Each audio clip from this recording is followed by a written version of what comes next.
It's time for Twit This Week in Tech. What a show. Ed Bott is here, Larry Magid, and Father Robert Ballecer. I got to ask Father Robert about Pope Francis's first line of code. We'll also talk about the new Google Stadia, DARPA's open source voting system, and Apple's big pivot. It's all coming up next on Twit.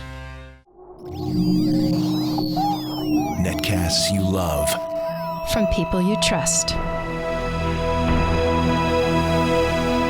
This is Twit.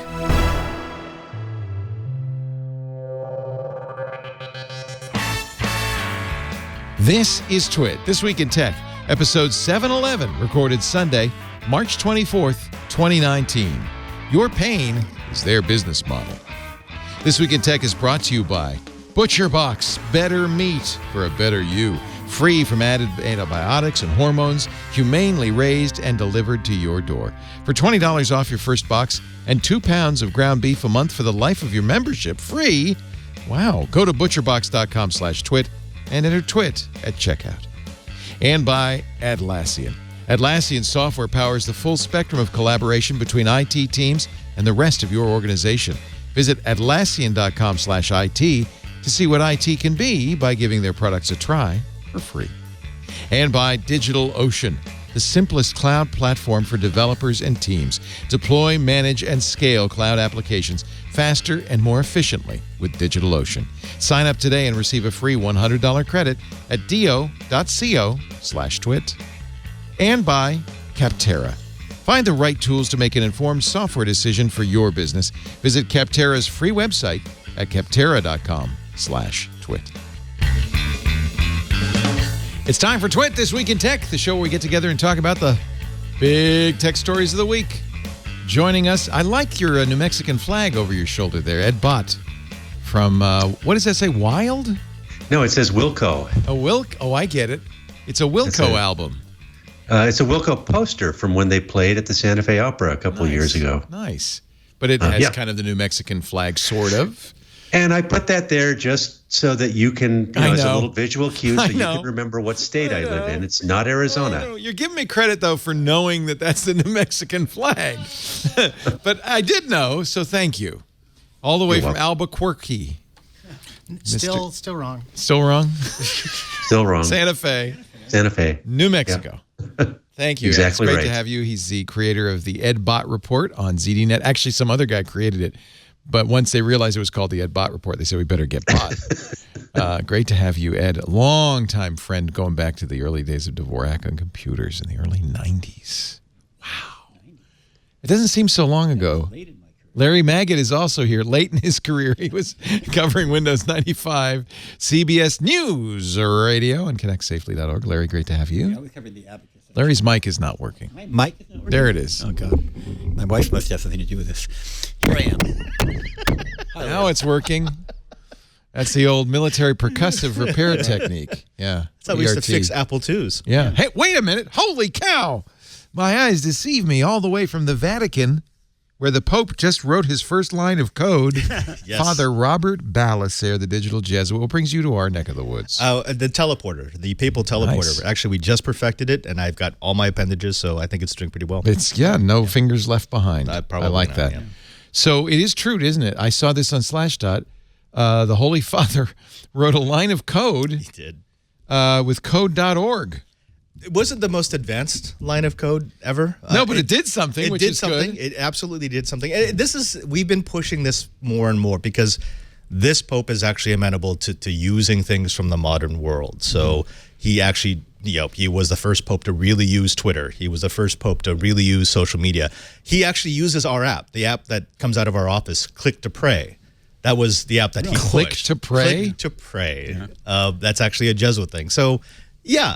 It sounds like a movie that took place in Indonesia. It does, right? It does. I have to say, he looks like he's using an iPad Pro, but I could be wrong. He has many different types of tech that get put in front of him. He actually doesn't own any of that. There's none of that's kept in his room. He doesn't keep any of that in his office. It's just brought to him when it's required. 3 young students and Hardy Partovi, who is the head of code.org.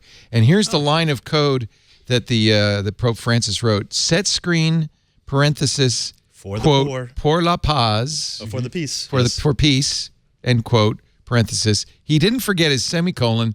When he executed it, it showed that text on a commemorative plaque bearing the statement, computer science empowers young people to create peace in their communities. Everyone should learn how to harness technology to use their creative power. Por la paz. That's not very different than my first line of code, except it was print something or other. Yeah, print por la paz. Something. I don't Go know to 10. Print hello world. Yeah. The first piece of code that we suggested was 10 God 20 go to 10. But that would have been really funny. Had he done that, I think the world would have sat up and taken notice. The world did sit up and take notice earlier today when the Attorney General sent a letter to Congress summarizing the Mueller report's conclusions. And I thought the letter was very interesting. It did acknowledge that, in fact, the Russians had attempted to, and this was what the Mueller investigation was about, is about Russian influence in the election. They indicted a great number of Russian nationals, along with Trump's campaign chairman, but for other problems, other things. Or no, was he indicted? Yeah, he was indicted by the Mueller investigation. Sure. But most importantly, according to Attorney General Barr, there is no evidence of the Trump organization, the Trump campaign, or the president himself in any way working with the Russians in the... Did they say no evidence or no evidence? Let me read you the letter, because it's a little complicated. The evidence isn't enough to actually indict on. No, that was for the obstruction charge, Larry. Well, no, that's a different story. But I'm just saying, I don't know if he said no evidence. Let's see the words there. Yeah, it's this, actually... by the way, there's so new. For those of you listening... Yeah, we're doing this literally as we go. Yeah. So I think a very complete, and I think everybody would agree, a very thorough investigation over almost 2 years by Robert Mueller. As we know, the report does not, and this is in Attorney General Barr's words, does not recommend any further indictments. There are no sealed indictments yet to be made public. Barr said that the special counsel's investigation did not find that the Trump campaign or anyone associated with it conspired or coordinated with Russia in its efforts to influence the 2016 presidential election. There was no, well, in Trump's words, no collusion, although that's not what they found. Yeah, but I wonder how they explain the Trump Tower meeting. I mean, well, they did. They don't, and this is not the full report. This is a summary that the Attorney General sent to Congress, and I'm sure we'll see more. The special counsel did not draw a conclusion one way or another. Again, I'm continuing to quote Barr, as to whether the examined conduct constituted obstruction. So they didn't draw a conclusion one way or the other. He did not exonerate. He specifically used that term. The special counsel states that, quote, while this report does not conclude that the president committed a crime, it does not exonerate him. However, I think it's pretty clear that the report lets Trump and his campaign off the hook completely, and definitely says there was an attempt to influence the election by the Internet Research Agency, the Russian troll farm, and the Russian government, but that the Trump administration and the Trump campaign had nothing to do with that. He said, despite many attempts by the Russians to get in touch. They didn't apparently get in touch. So I think that's a big deal, and I think it has something to do with technology because, of course, it was Facebook that was used. In fact, honestly, the one company that's not let off the hook in this case is Facebook. They don't mention Facebook in the Mueller report. Well, they might. They don't mention the summary. In the summary, but you're right. It probably will mention. We haven't read the report. Yeah. I mean, this is an important inflection point because now everyone should reset and listen. If you've got celebrities, if you've got personalities, either saying that this 100% exonerates the Trump administration and they should forever put this issue to bed, don't listen to them. It doesn't do that on either. the other side, if you have people who are saying, no, you have to read between the lines and this is absolutely a conviction and this is an indictment of the Trump administration, stop listening to them. Right. You need to start listening to the centrist positions who are actually going to take what's released of the Mueller report and hopefully, because it completely exonerates the president of the United States, it will be released in its entirety because there's a lot more. There will be, and we'll see more. So much more out of that report. This is the quote from the Barr letter. The special counsel did not find that the Trump campaign or anyone associated with it conspired or coordinated with the Russian government in these efforts to influence the election and hack, by the way, the Clinton campaign and the Democratic Party, despite multiple offers from Russian-affiliated individuals, I should say, to assist the Trump campaign. So that is a very unequivocal. That footnote is worth reading. Right. Also, Leo. In assessing the footnote right below, in assessing potential conspiracy charges, the special counsel also considered whether members of the Trump campaign coordinated with Russian election interference activities. We know that Manafort is accused of offering polling data to a Russian oligarch.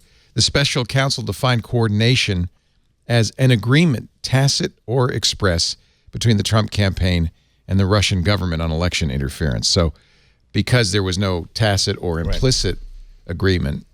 Well, he was looking for tit for tat. And we don't have that. There is no express agreement that the Mueller investigation found. Frankly, that said, if you do this, I will do that. That doesn't surprise me. Yeah. Anyway, big news, and I'm sure there'll be a lot more to report. And but I thought we just passed that along. I think the interesting thing is how is this going to affect the politics, both the potential for impeachment, the hearings that are likely to come up, or maybe not.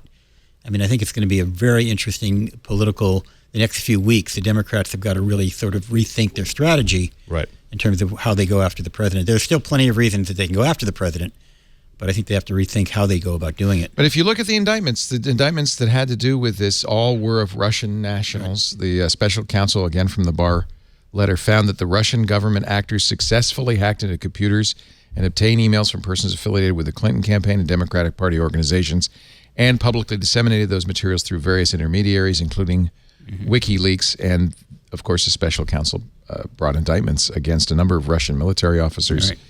It was not a witch hunt. Because of that. The way I read it is there's one uncontrovertible fact that you can take from this summary release, which is Mueller did his job. And he did it with integrity. There was not a single leak out of him. Yeah. There wasn't a single saber rattle out of his camp. This was not a witch hunt. This was not any of the things that it was accused of being. This was a person who was tasked with the job, and he did it to the fullest of his abilities. Right. So let's put that away, because that's also been a huge contention over the last 2 years. This was an investigation that was asked of a man of great honor who has done a great service for this country, and he just did it again. Okay, what's next? And we know that there's another election coming up in 2020, and that the Russians will probably not be slowed down by this report in any way.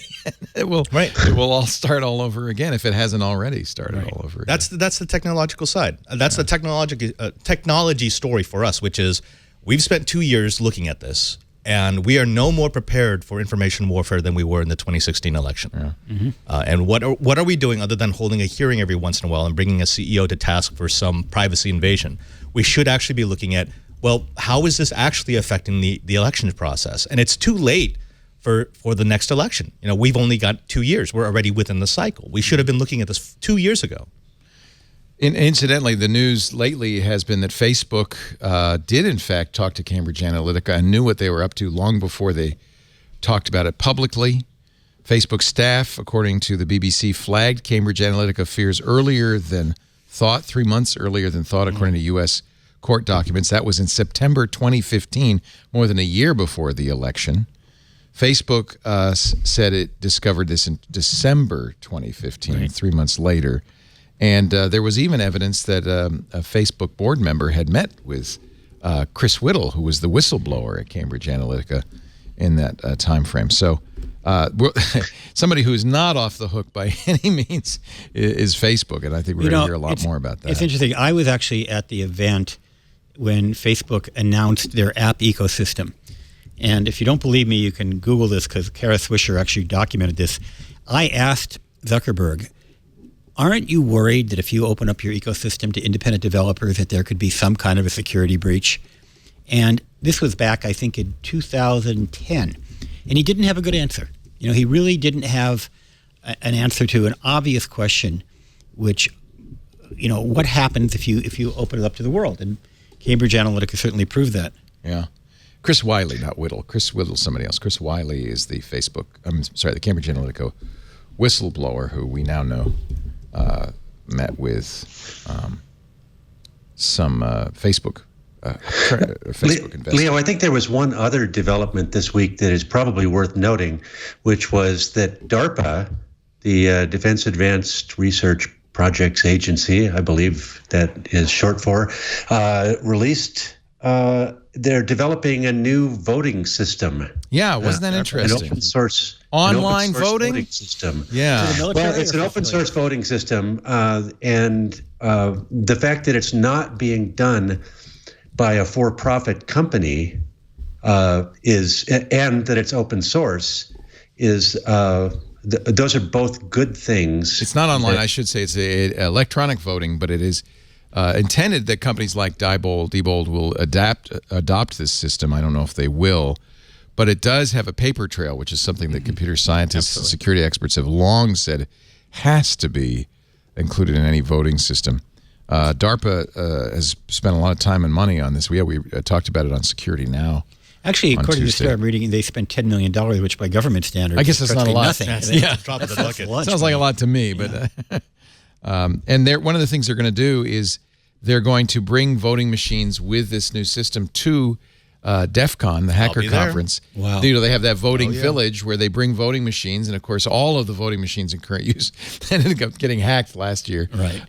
They're going to be publishing source code online, bring prototypes of the system to Voting Village this summer and next, so that hackers and researchers will not only be able to freely examine the systems, but they'll also be able to conduct pen tests to try to break into it, which is great. I was a little skeptical about it until I actually started digging into it, and I realized the company that's been contracted to do this research, they're not trying to make a product. They will not bring a product to market that will be sold. They're making the reference for it. Right. And that's what I actually really like. They're especially the fact that they're willing to bring it to DEF CON, that's what generates best practices. Things like what we discovered last year from the voting machines that we disassembled, where you have hard-coded credentials in firmware. You have swappable SD cards that could actually allow you to run a completely different operating system on the hardware. Little things like that would never have passed peer review. Right. Well, if you have a company that's willing to bring it to DEF CON, where they know people will break it, that inspires a lot of confidence. They're going to do two basic voting machine types.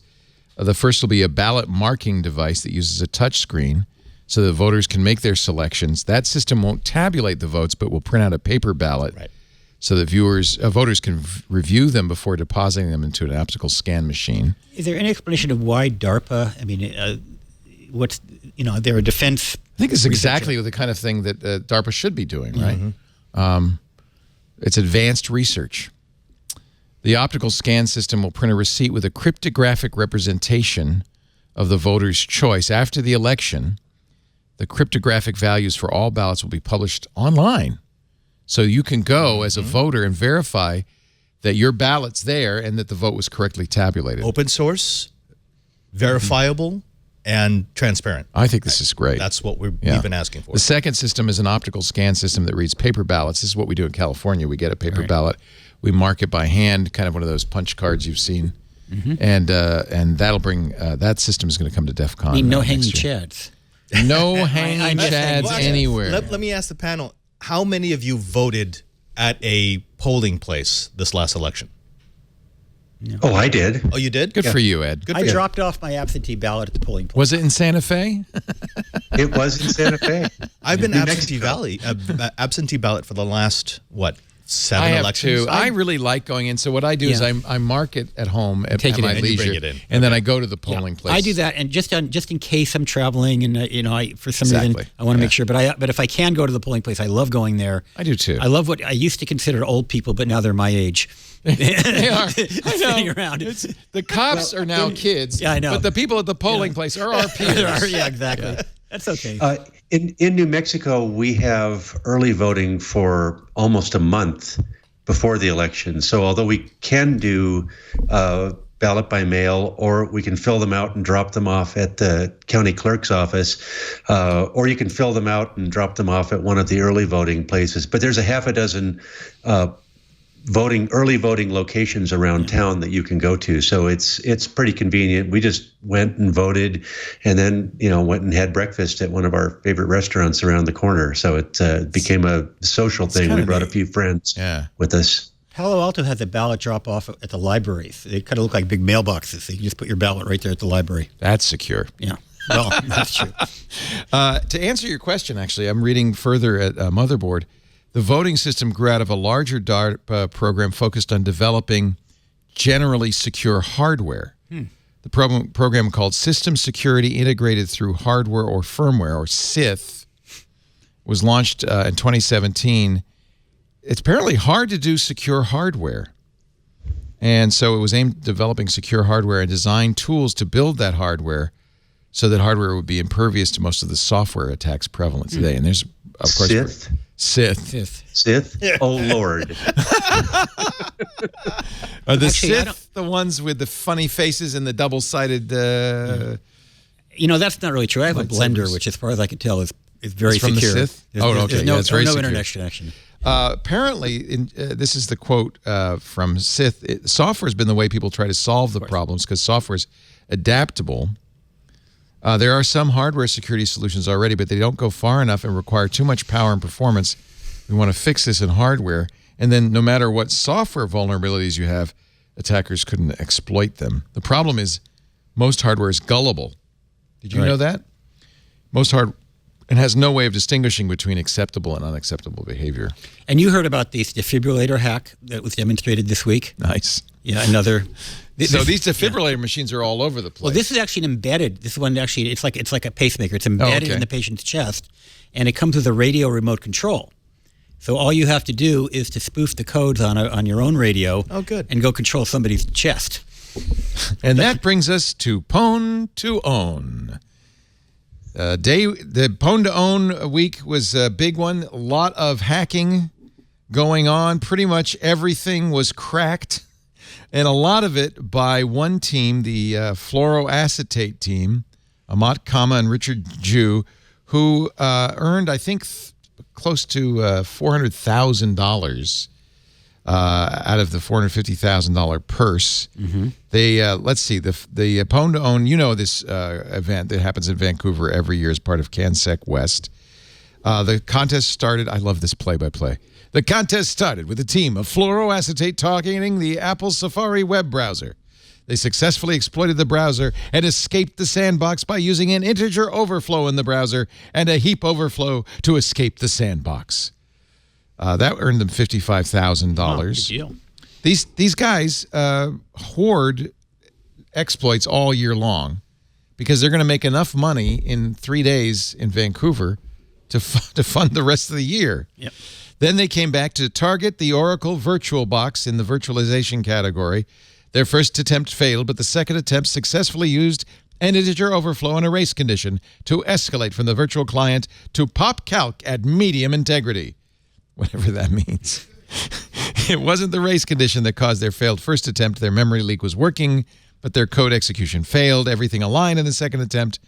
Ching, another $35,000 and 3 more Master of Pwn points. So do you really want to know what popcalc means? Yeah, 'Cause what? I could tell you. What? Well, it's the idea is that if you have successfully breached the security on somebody's remote machine, you're able to execute arbitrary code on there. And the typical way that you prove you executed code on their machine open the calculator. is to cause the calculator app to open on their machine It remotely. pops the calc. Popcalc. Popcalc. Did you know that, Father Robert? I did not know that. That's a good, that is, thank you, Ed Bott. Thanks, Ed. There you go. The calculator would not be the first application I would think to open, but that makes sense. It's that or Well, Goatsy, one or the other. It's one of the least harmful things that they Exactly. can do, but it's an absolute proof of concept. Sure. Hey, I was able to run code that was sitting on your machine, Right. and you weren't able to stop me. So that's the idea. Personally, Oracle, I would pop Notepad. And right. That's Write a my- little You've nasty been note. pwned. I mean, that's where Mary Jo Foley writes all their stories. Yeah, that's right. Pwn to Own newcomer Anhadaden of Star Labs also targeted Oracle VirtualBox. He used an integer underflow to escalate from the virtual client to execute his code on the hypervisor at medium integrity, and he netted $35,000. That's actually scary. I want to see how he did that. getting out of because these I wanna try that. virtualization environments. Right, breaking out of it. So if although you go out of VirtualBox bounds- is the free one, it's less likely used by. I mean, VMware, I would be more scared. However, I think a lot of people use it because it's free. And I'm sure, Leo, as a Tesla owner, you're going to be happy to read I'm that getting hackers- there. Oh, we're getting there. You're Oh yeah, on. we're going. Hey man, we're going through all of them. Okay. we're All going right. through them all. I'll stand by. VMware I think they actually busted VMware. They was busted- cracked. Yeah, they did an out of bounds. Fluoroacetate earned $70,000 and 7 points for getting out of the VMware workstation. So in one day, 2 guys, $160,000. Not bad. And then Phoenix and QWERTY targeted Apple's Safari. Now, there was nobody broke into OS X, but able to get into Safari is probably good enough.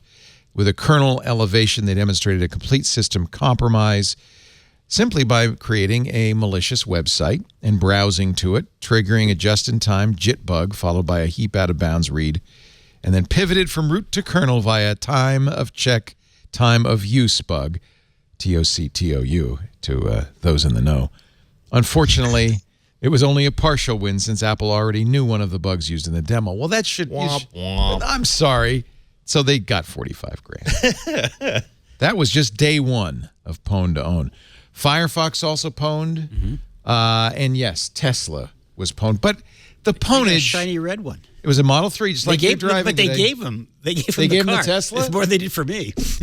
Wait, did they give the same Tesla that they had Apparently, broken? they gave them the Tesla that they hacked into. All they did, though, was put a message on the browser in the big window. Is that right? So it'd be better if they had, like, Heck of a way to earn a free Tesla. turned the car off or something. I wonder if it's the $35,000 one or if they gave him one of the high-end ones.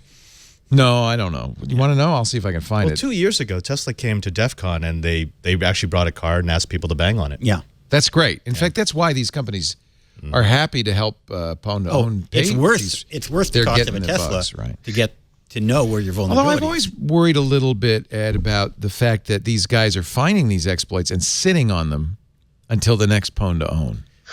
Well, that's certainly preferable to the alternative, which is to find those exploits, sit on them, and then sell them to a nation state that will use them, or to one of the variety of hacking companies that exist to serve the needs of usually authoritarian states. Right. Egypt has been known to buy a lot of these exploits, for example, to spy on their own people. So holding on to these things to cash them in at a contest like this is just a hell of a lot better than holding on to them so that you can sell them to someone who's going to use them maliciously. or even leaking them to potential copycat hackers.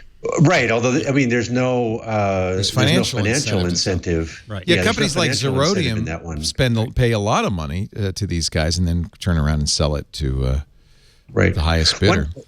One comment that's worth making on the whole virtualization focus there, it's sort of a red herring to think about these as just VirtualBox and VMware as applications that run on a machine. The real thing that they're looking for is the hypervisor that is increasingly a part of the security infrastructure of any modern computing device. The idea is that the hypervisor is the sort of very low layer of computing that isolates a process that's supposed to be secure from your regular desktop processes that you're using. So the hypervisor is a really core part of modern security design. And so targeting those is a really effective way of finding the most serious security flaws. And hypervisor is built into all Windows, right? I mean, this is... Into Windows 10 now, 10, yes. Yeah. Yeah, and it's a key part of features like with the new version of Windows that's coming out in the next few weeks. There's a new feature called Windows Sandbox that is based on the hypervisor. There's an Edge application guard feature that allows you to run a completely secure browser session that is managed by the hypervisor, and so it should be completely isolated from the rest of your computing environment. And there's even new application guard extensions for Chrome and Firefox. I recall reading. I haven't been able to test those. Yeah, that's right. On that Edge technology, it doesn't take away the need for a VPN in terms of somebody in the middle accessing what you're typing, does it? No. This is a completely separate thing. This is basically a way to run an isolated browser session so that, for example, if one of the browser exploits that they came up with here, if they were able to attack, if you opened that malicious website in this secure browser, it wouldn't be able to jump into your system because it's protected by the hypervisor. Right. At least it should be, except for the out-of-bounds exploits, Well, which allows you to execute outside of the memory that particular virtual That machine brings is us to supposed to be day able to 2 of access. Pwn to Own. Arthur Gerkes of Exodus Intelligence, targeting Microsoft Edge, used a double free bug in the renderer followed by a logic bug to bypass the sandbox.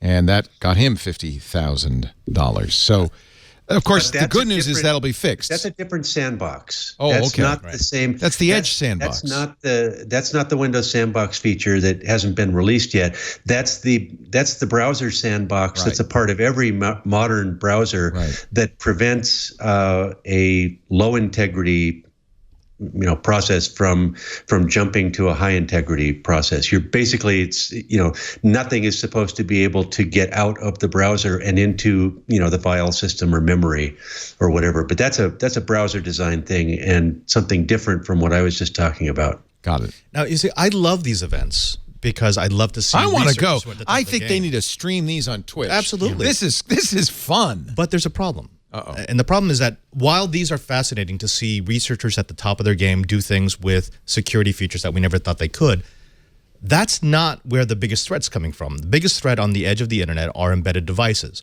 none of which will ever be patched. And I say that knowing that some will, obviously, but you've got a incredible tens, hundreds of millions of devices that are currently on the internet that are running old firmware that we have known exploits for, and they will never, ever be patched. And as an attacker, that's where I would be focusing. I don't need a 0-day bug in order to cause damage on the internet. I just need 10 million webcams that have never changed from their default credentials. In the last Pwn to Own in Tokyo in November, they did an IoT Pwn to Own.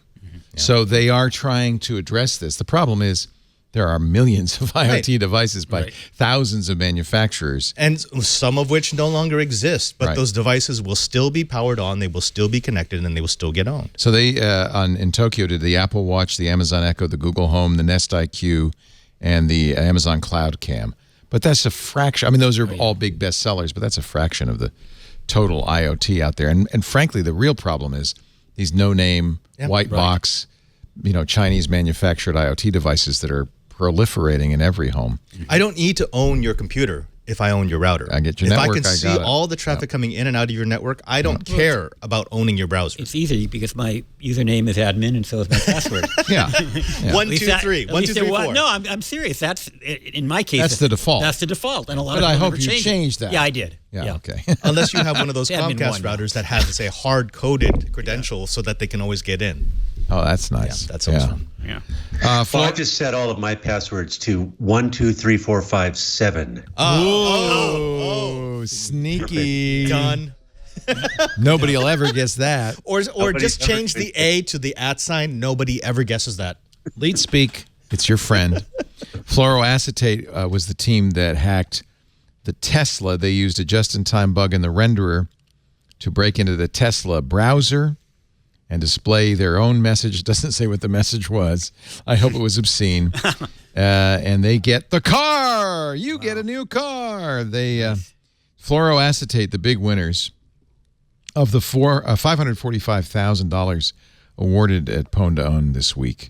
They got $375,000. Good day. So, and they did that well, I think, last time too. They're really, it's just these two guys, Richard Ju and Amat Kama, and they are. Here's their. Show the picture. Let's give them credit with the big Pwn to Own trophy. Good for them. That's enough money for them to, live another year. They'll live till the next Pwn to Own. That's right. Live well. Nice job. Where are they from? Don't know. America. I have to say though, kids, you want a good job with a future? Learn how to crack. Yeah, but Learn how to fuzz. That's two guys. How many people have tried to? Well, to There's bust a into this? pretty brisk group of people. What was it? HackerOne? There's a number of organizations that buy these exploits. Zerodium is one that maybe is a little sketch, but HackerOne is a little bit more benign because they end up, I'm pretty sure, giving the exploits to the companies that create the software for fixing. They were the ones that publicized this young kid from Argentina. He's like 19 years old. First hacker to make $1 million in 1 year with exploits. So I think there's money to be made. You're right. Well, you got to be good. And in general, there's money to be made, at least as a good career in technology security. I mean, whether you're a hacker or not, just the security, the whole security industry is hungry for talented Absolutely. people. There's a hierarchy here. HackerOne is an interesting business because they are essentially funded by the companies, not by bad guys, not by autocrats in other nations, but by the companies. And it's a place for somebody to go who wants a career. In fact, they have a whole page for hackers at HackerOne that tells you how to start. Enjoy the thrill of the hunt. Rich and stay out of jail. Yeah. All three. Wow. Hack all the things. Use your skills to make a safer internet. They've got a leaderboard. Should we see the leaderboard? Here's the top HackerOne hackers and their earnings. Oh, I guess it's not earnings. It's just a reputation. Today is New has the highest reputation score. I think that's pretty cool, right? Yeah, This is fun. The best hackers I know, you will never be on that board. They don't want to be on that board. Yeah, that's the point. They don't want somebody knocking at their door. Yeah. Well, all right. But okay, look, there's nothing wrong with getting into the security field. It's a burgeoning field that will be worth a lot more. Most of us, the vast majority of us, and I count myself in this, we're just a level above script kiddie. Yeah. I can use exploits. I understand. You're a pretty adept hacker. I'm adept, but there is that level that's way above me, and I will never be. The people who actually come up with the original exploits that I will end up using. You know how to put together Wireshark and map and do stuff. Mm-hmm. But I think it's almost a genetic thing that they just can kind of intuit where to look. People like the Google zero-day guy, Travis Ormandy. Tavis, who is like, he said, I was in the shower and I was thinking about it and I said, wait a minute. And he found I can't remember what the bug was, but it's like Tavis's shower thoughts. I think there is a certain skill set that's fascinating that some of these people have. Well, and I think the difference between people who are good at something and people who are great at it is, the difference between a scratch golfer and a pro. Yeah. And there's a lot of scratch golfers in the world. Yep. But yet you watch them try and turn pro, and it's not easy. Right. It's not easy. It's something magic. Here's the Tavis tweet from 2017. Aha! I had an epiphany in the shower this morning and realized how to get code exec on LastPass 4.1.43. If you're thinking of this stuff in the shower and going, you might be better than a scratch golfer. Last week I had an epiphany in the shower. I was like, I think we have hot eggs this morning.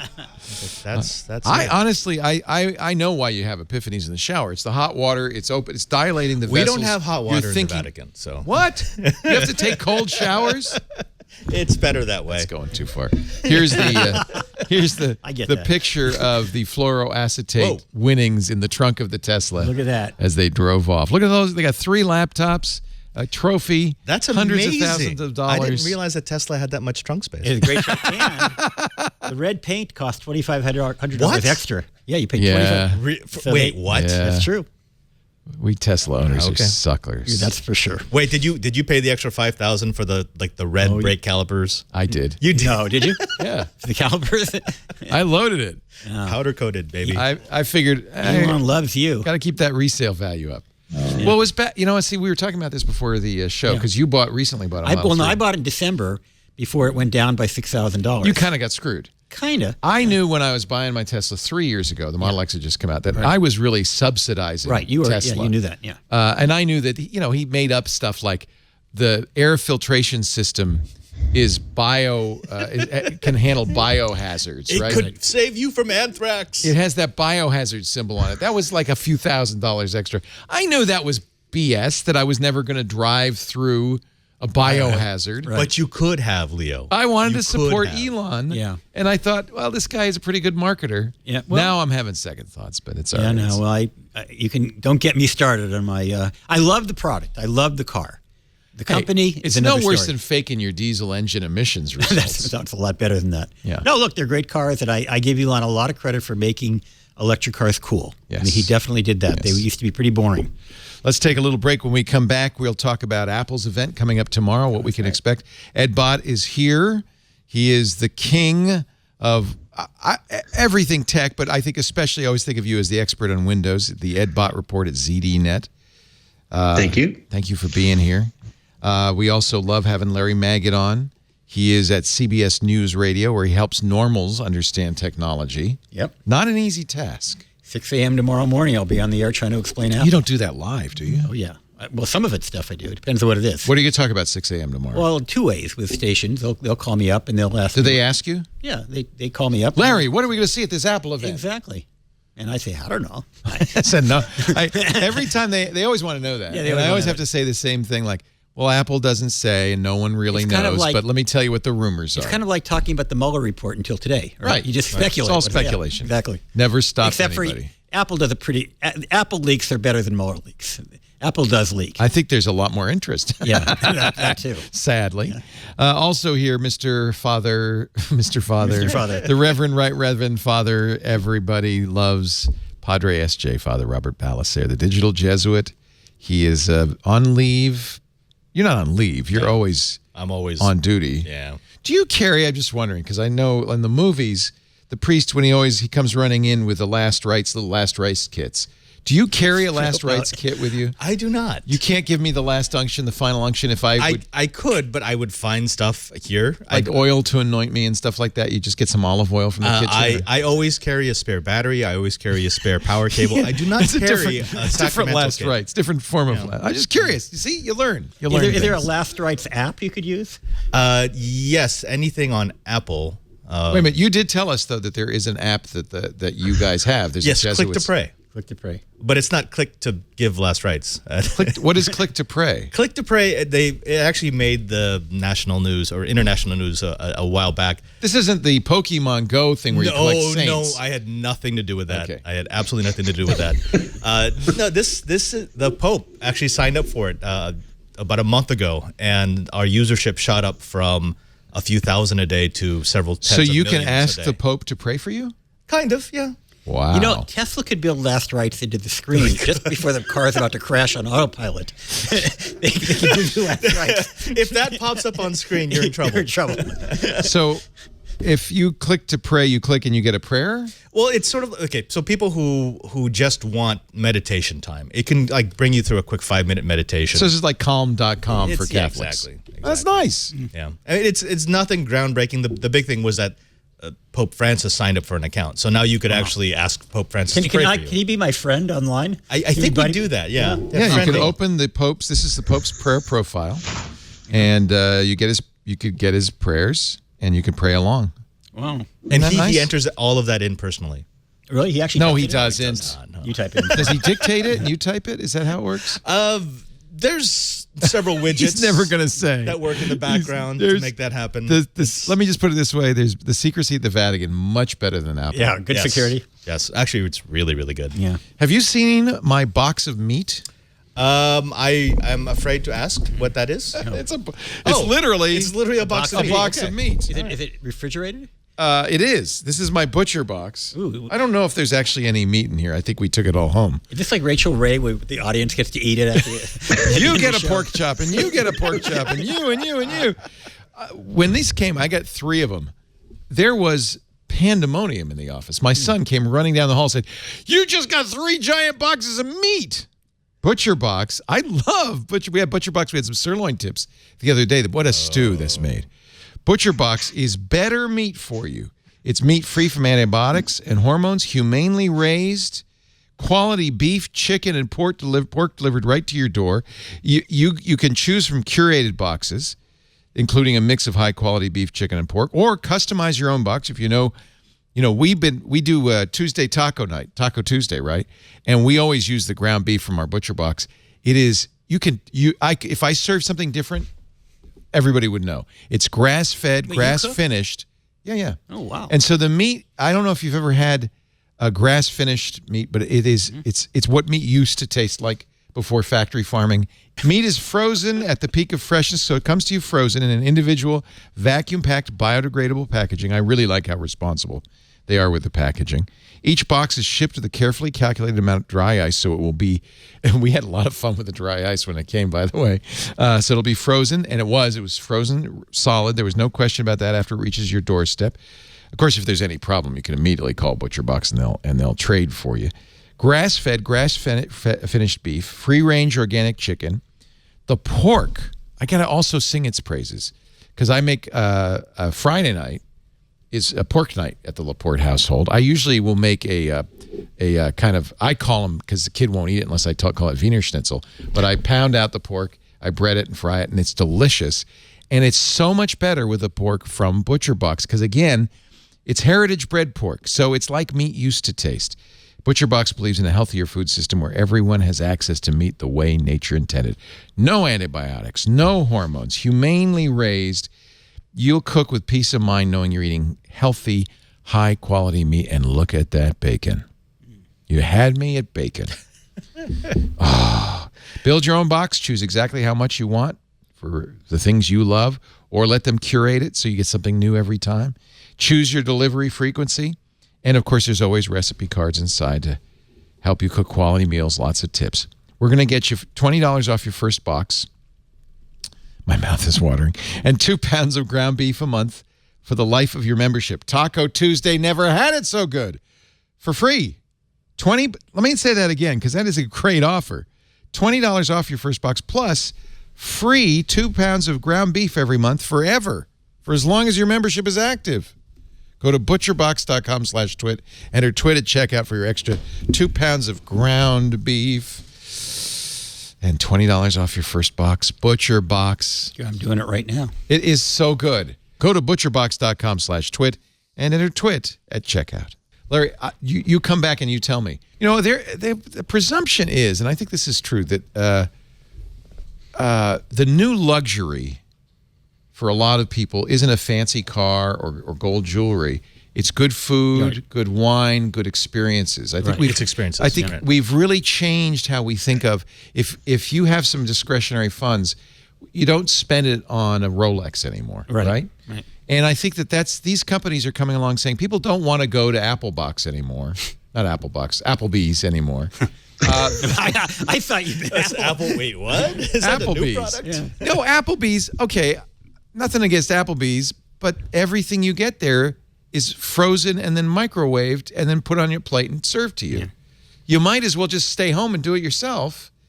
And people are realizing that, and I think they're liking cooking again. Yeah, well, that's what I was thinking. I actually like cooking, and my wife. Well, that's what these boxes do. Is that instead of having to meal plan and shop, because we are busy, you say I want to make that, and that today, and then you get the box. I do agree that there's issues, and I think the biggest issue is a competitive issue because Whole Food is well aware of Butcher Box and HelloFresh, and I wish I going to Safeway and buying it off the steam table. Yeah, poor Robert has to eat bad spaghetti every day. Well, because it's actually a law. So if you have a house that's of a certain size of people who are not related by blood, you actually have to have an institutional kitchen. So I'm not allowed to go into the kitchen. So we have no place to cook. And we're in the middle of Rome, but all we get every day is pasta. Is it at least al dente? It's all al dente until they reserve it for dinner, and then it's soaked up everything else, and then it's mushy. So we'll take up a collection for it. To me, the greatest thing in the world, and I do it almost every day, is we have a big green egg, which is a Kamado oven. It's thick ceramic. I fire that up every day. I pull out a nice cut of meat, and I often will sous vide it. In fact, that's the nice thing about the Butcher Box. It's frozen, but I pull it out. I sous vide it the night before. It's ready to go. Throw it on the grill. It's ready in 5 minutes. And honestly, there's no restaurant that can compete. We have a electronic key lock system at the Vatican, at the Curia. To keep you in? Well, no, so that you can get into the different parts that you're supposed to get into. And I hacked that in the first week. Super secure. But now I can get down into the apartments that we reserve for visiting lay people, and a few of them have kitchens. You go down there and cook. So I go down but I have to be really that. quiet. You're on TV right now. So tell me about the wall around the Vatican. The wall. Yeah, people always go, don't you have a wall? No, we have pieces of walls. Right, yeah. And they're very nice, and then they fall on people every once in a while. Right, but I remember the last time I went there was nobody keeping me out. No. I mean, the Swiss Guard are there. You met the Pope, right, Larry? I did meet the Pope. You can find a picture of me and the Pope. Actually, Microsoft just met with the Pope. They had one of their representatives come over about a month ago. So it's becoming a place. New York Times. Germain, apropos our conversation, today in the Sunday Times, human contact is now a luxury good. Screens used to be for the elite. Now avoiding them is a status symbol. It was only a matter of time, and the great Nellie Bowles on this one. People are relishing face-to-face contact. What a concept. I kind of knew this was coming. I really felt it's been coming for some time, that we were getting burned out on social media. That it turned out social media was anything but social. It was really anti-social. And I've never felt... In August, I killed my Facebook, Twitter, Instagram, and Tumblr accounts, and it was the greatest thing I've ever done. Not that I actually go out and meet people. I just stay home. But honestly, I think I was feeling ill from social media. That our friend Trey Ratcliff has just written a new book about the malign influence of social influencers on Instagram.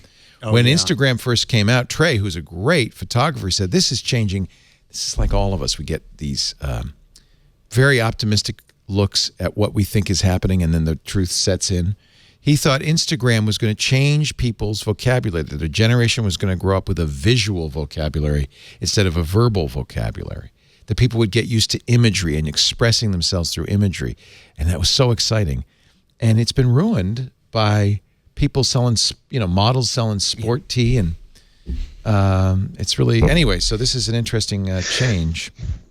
And USC students shilling for Amazon Prime. Yes, I know who you're talking about. I wrote my first book on electronic communications in 1983, and there wasn't a single chapter on security or privacy or Russian hacking. But I mean, I was so optimistic for so long. I mean, all the way through the 80s and 90s and the early part of the 2000s. I just thought this was such a wonderful thing, and I still see the positive.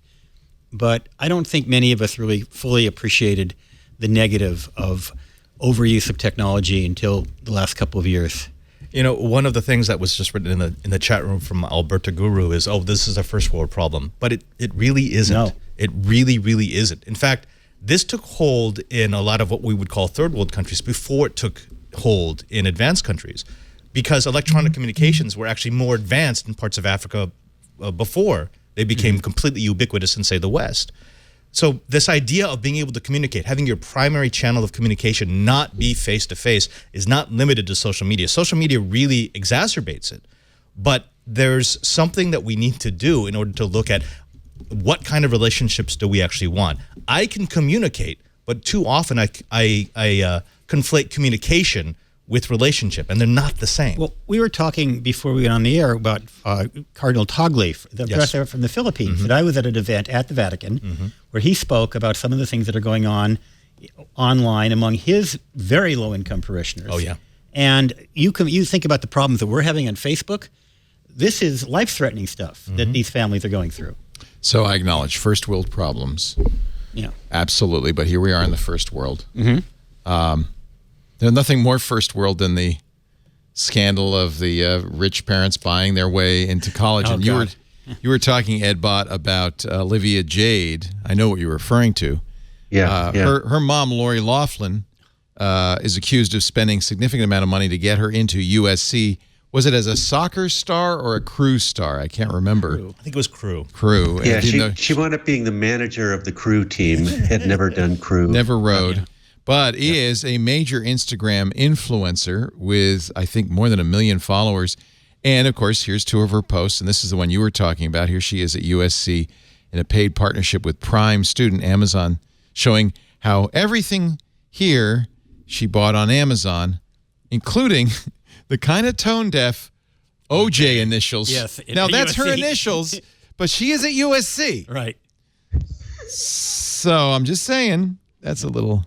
See, but there's a generation that doesn't understand what's wrong with that. Okay, should we explain that OJ was a famous running back at USC before OJ Simpson But became he actually But who did had some play legal football. trouble. He didn't fake his way into USC. He got into USC by running as fast as he could. he We had should. a miserable life later, but at the beginning, Laughlin he is was pretty accused of spending, this blows me away, $500,000 to get her daughter good. into USC. Here's the thing about this whole story, though, which is, yes, it's horrible and it's terrible, and there should be outrage. This is not new. Rich people have been doing this forever. How many buildings on campuses, and I'm including some of our universities like Georgetown and Boston College, are named after rich benefactors who had legacy children who came through because, well, the building's named after mom or dad. It's this. to pretend like it's only happening now and it's only happening because of social media influencers, that's very disingenuous. Oh, and he goes even deeper than that. When you think about all of the test preparation classes, you could spend thousands of dollars legitimately preparing your wealthy kids to get into college that poor kids can't do. I'm just glad that Olivia Jade, now that she's at a good university, is studying hard and working and learning. And, well, wait a minute. What is she doing? It looks like she's mostly posing for Instagram, actually. She already said that she doesn't care about school. The cherry on top of the story was when they said, well, they had to call her back from the private yacht that was run by one of the regents because she was there for a party. It's like, oh, okay, well, yeah, that figures. Yeah, what was going on that yacht? All right. Carson, how much did your parents pay to get you into Harvard? Because I know you didn't get it on your own. So much. There's a Carson Bondi bench in Harvard Square. They bought a bench. No. They couldn't afford the bench. They just got a stool. At Berkeley, there's a twig. All right, Monday, tomorrow, Apple having a big event. And some have pointed out, and I think this is probably accurate, that this is going to be the day we look back on that Apple pivoted from being a hardware company to being a services company. At least that is their goal. You agree, Ed? Oh, I think that's it's probably a good line of demarcation to have here. I think what punctuates that is the fact that they announced 3 products last week on Twitter that normally would have been the kind of products that would have gotten 5 to 10 minutes each on stage at next week's event. The new iPad, the new line of iPads, and new iMacs. New iMacs and one other. Yeah, they also reduced the price on the extra RAM on an iMac Pro. But you're exactly right. They didn't do these hardware announcements in public. They just slipped them in. They've done that before. The other one was the AirPods. And the AirPods, which I ordered. Yeah, the new AirPods. And so the idea, they've been clearly focusing on the revenue that comes from services, from monetizing their base of, I think it's 1.4 billion Apple branded devices that are out there. And that's if you can get 10, 15, 20 bucks a year out of each one of those devices, that's not a lot for the owners of those devices, but that's a tremendous amount of money for Apple. And so the idea, if you go from $10 on average to $20 on average, you've just, you're up to $20 billion a year in revenue, and that's staggering. Well, you're actually probably talking closer to $10 a month, though. I mean, the revenue potential, if you think about it, how often does the average person buy a device? Probably a computer every 3 or 4 years, a phone maybe every 2 years. If you can get somebody to subscribe and have a steady stream of revenue, that's the difference between selling a razor and selling razor blades. Right. The point that I was making, though, is that in a lot of cases, Apple's share of that is only 30%. Right. And there are a significant number. I mean, there's a bell curve, right, of the distribution of services income from individual owners. There are certainly people who, they buy an app every once in a while, and that's it. They don't spend another dime. On the other hand, there are people who replace their phone every year and spend $100 a month on Apple services. Mm-hmm. So you get those in there. But I'm just talking about the share of revenue that Apple gets to keep. Right. Revenue in the service business last year, $40 billion. That's a 33% increase year over year. And it's 15% of the total revenue. And I'm sure that it will increase each year. And it won't be long before it's more than half of the company's revenue, especially since iPhone sales and Mac sales have slowed, iPad sales have slowed. Right. They need to do this. People aren't buying new phones and new computers every 2 years. But this is a hard pivot. This is a very hard pivot. I mean, Microsoft made this pivot fantastically successfully. They did, didn't they? They did. I mean, over the past 5 years, their stock has outpaced Apple by a large margin because they made the commitment to services, but they already had the infrastructure in there. They already had Azure. They already had 365. And so when they made that pivot, it made sense. Now, they had a cash cow in Dynamics, but the entire Microsoft ecosystem was set for services. Can't you argue that Microsoft had its strengths in that kind of business cloud. But Apple has a strength that they can base this on, which is in content, consumer content sales. They've got apps, they've got music. What they're going to launch tomorrow, we're pretty sure, is a news subscription program, which will include magazines and newspapers. According to the Wall Street Journal will be in that bundle, but not the New York Times or the Washington Post. And a TV product that initially won't actually make them much money because it'll just be repackaging content from other people, but ultimately has the potential to make them money because they're making a lot of original content. And there's also a rumor, I don't know if this is true, it's kind of a lesser rumor, that they're going to do a game subscription service that will include paid games and that they will pay the game publisher a fee for every minute played, so that the Apple will collect a certain amount of money and then distribute it according to which games you play the most. And that gives Apple absolutely a leg up in services for This is something they already do. They're terrible end at users. Frankly, Apple's terrible at cloud services. Right. And so it's smart of them to focus on content. It's smart, but the money, where they actually want the money in services, it's not in the consumer side. It's on the enterprise side. You see, that's one. You don't want to compete against Amazon, $500 billion. Microsoft, and Google. But that's what the money is. You have to compete against them if you want that service money. I don't think Apple's ever going to enter never been that big budget. in the enterprise side. Yeah. They've never been strong in the enterprise side. But it just strikes me that if they can figure out a way to, first of all, lock in to the extent possible their hardware owners, that alone is a huge market. And create an ecosystem that is so valuable that nobody ever wants to use a Windows machine or a Samsung phone. And one of the things that always struck me, when Apple made the decision to make the iPod available for Windows, remember that the iPod was very controversial. Steve Jobs fought that tooth and nail. It's what made it. It's what really made the iPod, right? And I always wonder why they can't do that with some of their other services. Why, for example, there isn't Apple Music for Android? Right. Because there is. Wait, there is. Apple Music is on Android. Apple What's Music not is Messages. I'm sorry. Apple Music is. The thing is, though, when Microsoft made the pivot, they did something that was incredibly controversial in the Windows world, and that was they basically deprecated Windows. They did. And they said, we'll be wherever our customers are, even if it's on Linux. Right. And people thought that, huge. Microsoft's done. But that's what allowed the pivot to work. Do you think Apple can say, okay, well, you know what, the iPhone's been big for us, but we're not. That's not the first thing we push anymore. We push services. Microsoft is the exact opposite of what Apple will do. You agree, Ed, that Microsoft, that was huge and unpredictable by everybody, that Satya Nadella would say, no, we're going to be open. We're going to be everywhere our customers want us to be. I think it was the inevitable result of something that had started probably 5 years before Satya Nadella took over as CEO. You need to give Steve Ballmer a lot of credit. Really? For having put, absolutely, you have to give Steve Ballmer a lot of credit for having given Satya Nadella the executive position and building the cloud-based businesses that made it logical for him to be promoted to CEO. The reason he was promoted to CEO was because he had been given the freedom to build those businesses. He ran Azure before he was CEO, right? Exactly. Yeah. Right. Exactly. But Ballmer never would have made that pivot. Yeah, I mean, yes. I think that's what happened. The board said, "Okay, now we're ready to pivot. Yeah. Thank you, Steve, for your service. Go buy a basketball team." Right. And even though they did a very public executive search for the next CEO, as it turned out, they made the exact right choice by promoting from within.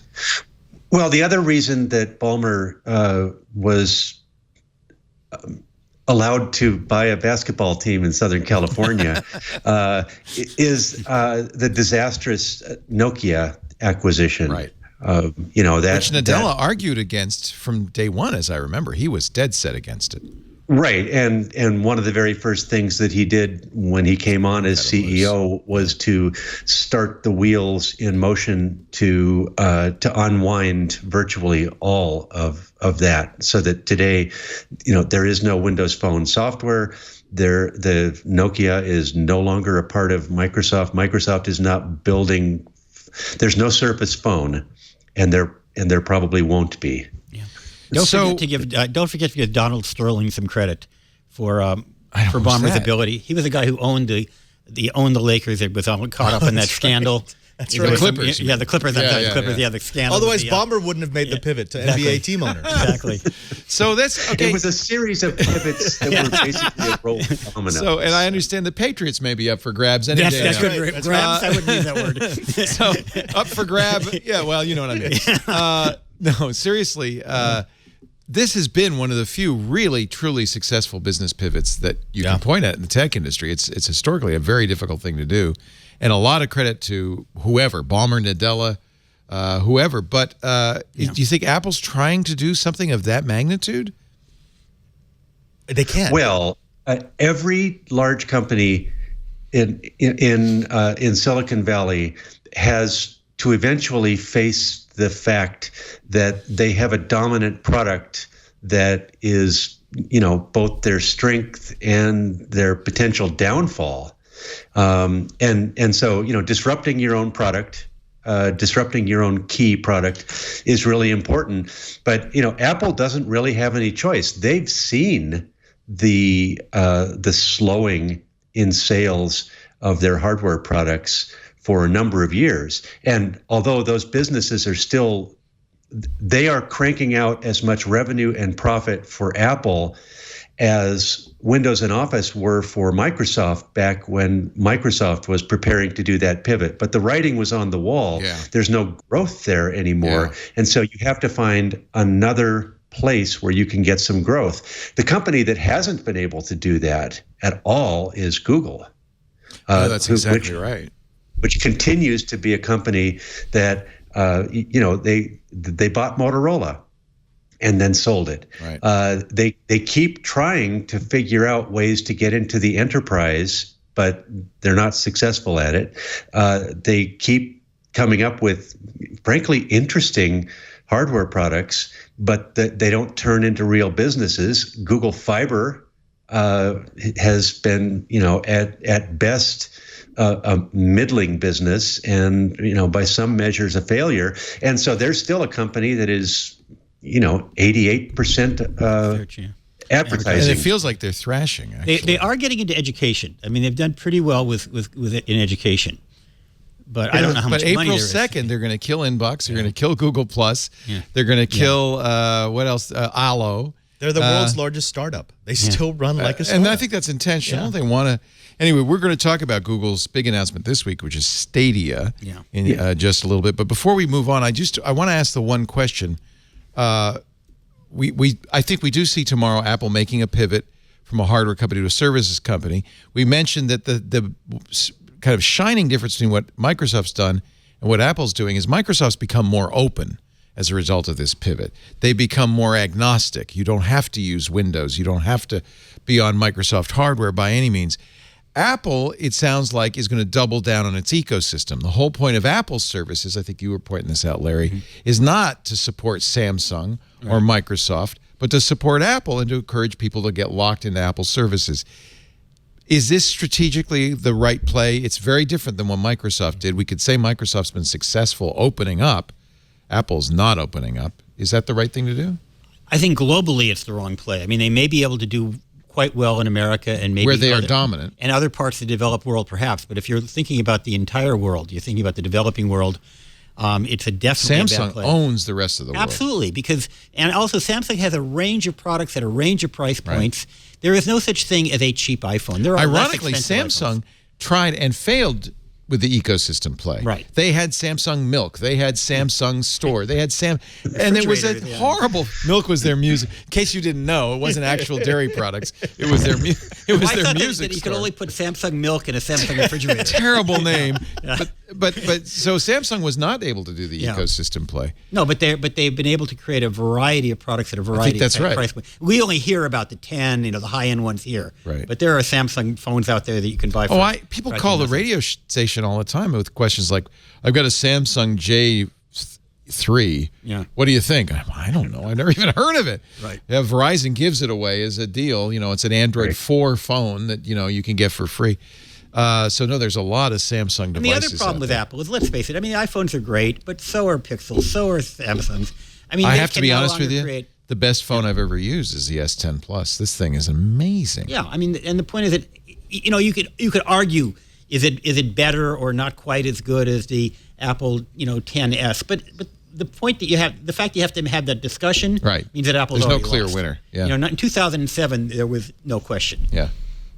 I bought a phone. Of course, it was $1,500, which Apple would love to sell me a phone for $1,500. Actually, I did buy a phone from Apple for come to think of it, my maxed out 10s was in fact the same price as the Samsung maxed out 10 Plus maxed out, but it has a terabyte of storage. It has 12 gigabytes of RAM. My iPhone has 4.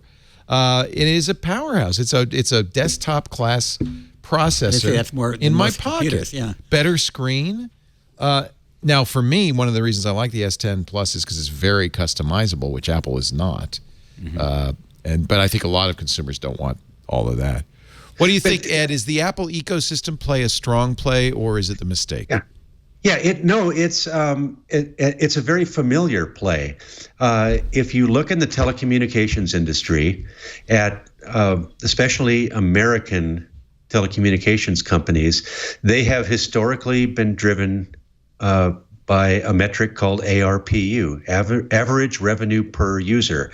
And that, I think, is what Apple is going to with, they've been really focusing on their upgrade plans, for example, which are essentially leasing. Right. You essentially wind up leasing your device from Apple, zero down, and then $35 or $40 a month for the hardware, and then on top of that, they're going to layer some services on them, and that has historically been the way that every cell phone provider in the United States, at least, has worked.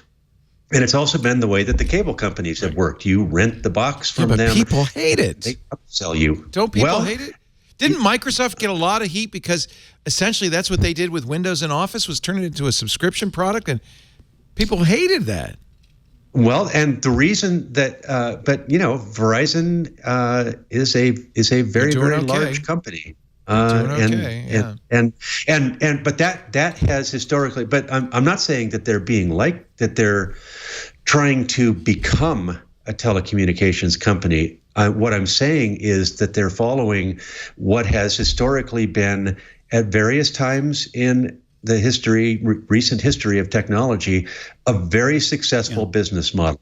You look at the triple play that Comcast does, right? Oh my God, I hate that. I know. I have somebody else's internet phone system. I don't have their I hate internet. that. Yeah. So apparently this. There's a perfect example of it because if you've ever, and I'm a Comcast customer, if you've ever priced out their services, you discover that it is typically cheaper to buy the bundle that has all the things in it than it is to try and put them together, a little piece or two at a time. They price the individual things so high that they basically say, look, for only $10 more, you get all this stuff. Well, it's true. I have their I have their highest end internet service that I can get where I live.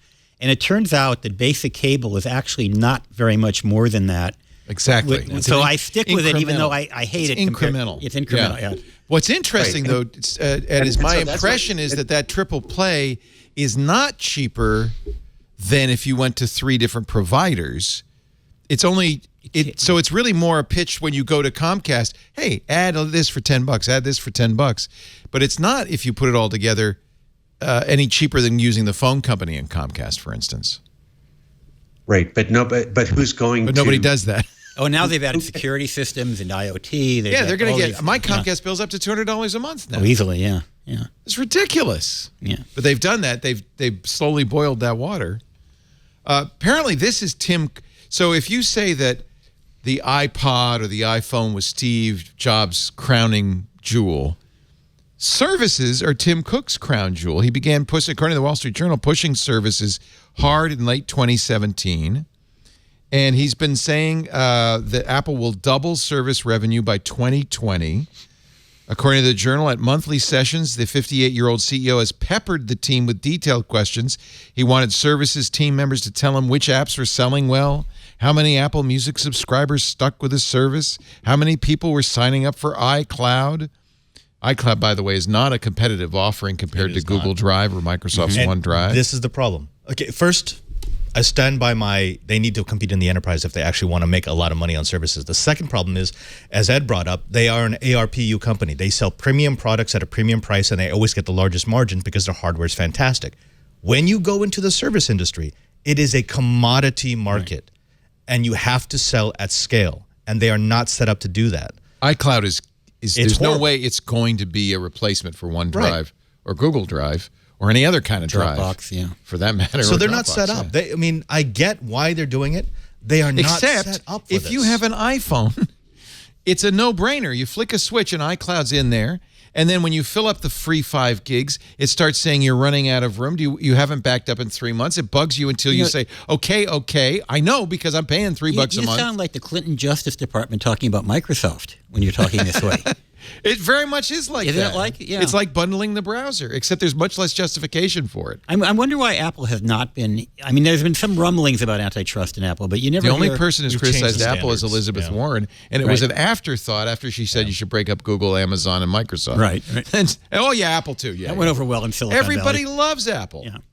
Nobody wants to break up Apple, and yet, if you're trapped in the Apple ecosystem, it is the worst kind of monopoly. Oh, absolutely.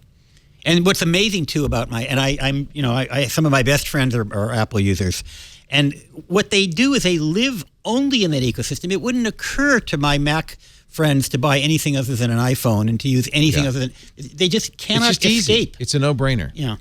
And there are companies like Netflix and Spotify, both of whom have said we're not going to pay the Apple 30% anymore. We don't want to pay that anymore. Spotify's put out a website saying time to play fair, Apple. They've been taking pot shots back and forth. And between this is Apple my and Spotify. skepticism. So, for example, that Apple TV does not do as well as Roku, as one of many It's examples. much more expensive. It's much more expensive, and it's not as good. It's not as versatile.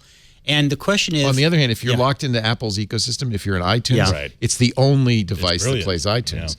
So that's their leverage, right? Yeah. You're going to get that $200 out of somebody because, well, wait a minute, all my movies are in iTunes. right? If that's the world you're in. But I'm just saying. But when competing just standalone against Roku, they can't compete No, either in Roku's a better price or even product. quality. Yeah. And of course there was some speculation about whether Apple Music would do well, and it has done well. There was a lot of concern that it wouldn't be able to compete with No, Spotify. it's competed quite well. Yeah, done well. So, But as Spotify would say, they compete well because they charge us 30% extra, so we have to tack that on. So we cost $12.99 a month, whereas Apple Music's only $9.99 a month on the iTunes store because there's no 30% VIG. yeah. So that seems, you're right. It seems kind of anti-competitive. They're not a monopoly, so maybe that's not monopolistic behavior. They're only 50% of the market. They're not competing against Microsoft or Amazon or No. Google for this. You know who they're competing against? Who? Amazon. Well, I wish them. Amazon has the closest walled Godspeed, garden to what 'cause Apple wants. Apple's terrifying. It's If But you think Amazon- Apple's bad, Amazon's But terrifying. Amazon has figured out a way to get away from that 30%, right? They sideload some of the apps. At least I don't know if they still do, but last No, time if you're looking at the Kindle app Yeah. on iOS or the Audible app, Yeah. which is also on, Right. you can't buy books or music. right, you can't buy Or, you can't buy the music that way. Yeah, You have to go to your browser, buy right. it there. Exactly. And that's what Spotify's done, and that's what Netflix is doing Right. now. Netflix says we paid. This is going to save us. What was it, $8 or $9 billion a year? Yeah. But not paying the Apple 30%. Right. What's fascinating to me is that in this sense, Apple they're playing two roles. One is they're a payments processor. So they're sort of like MasterCard and Visa, although they have MasterCard and Visa as their partners as well. So they're layered on top of that. And they're also running some of the infrastructure for selling and servicing and updating the apps there. So those are two things that are of value to any provider.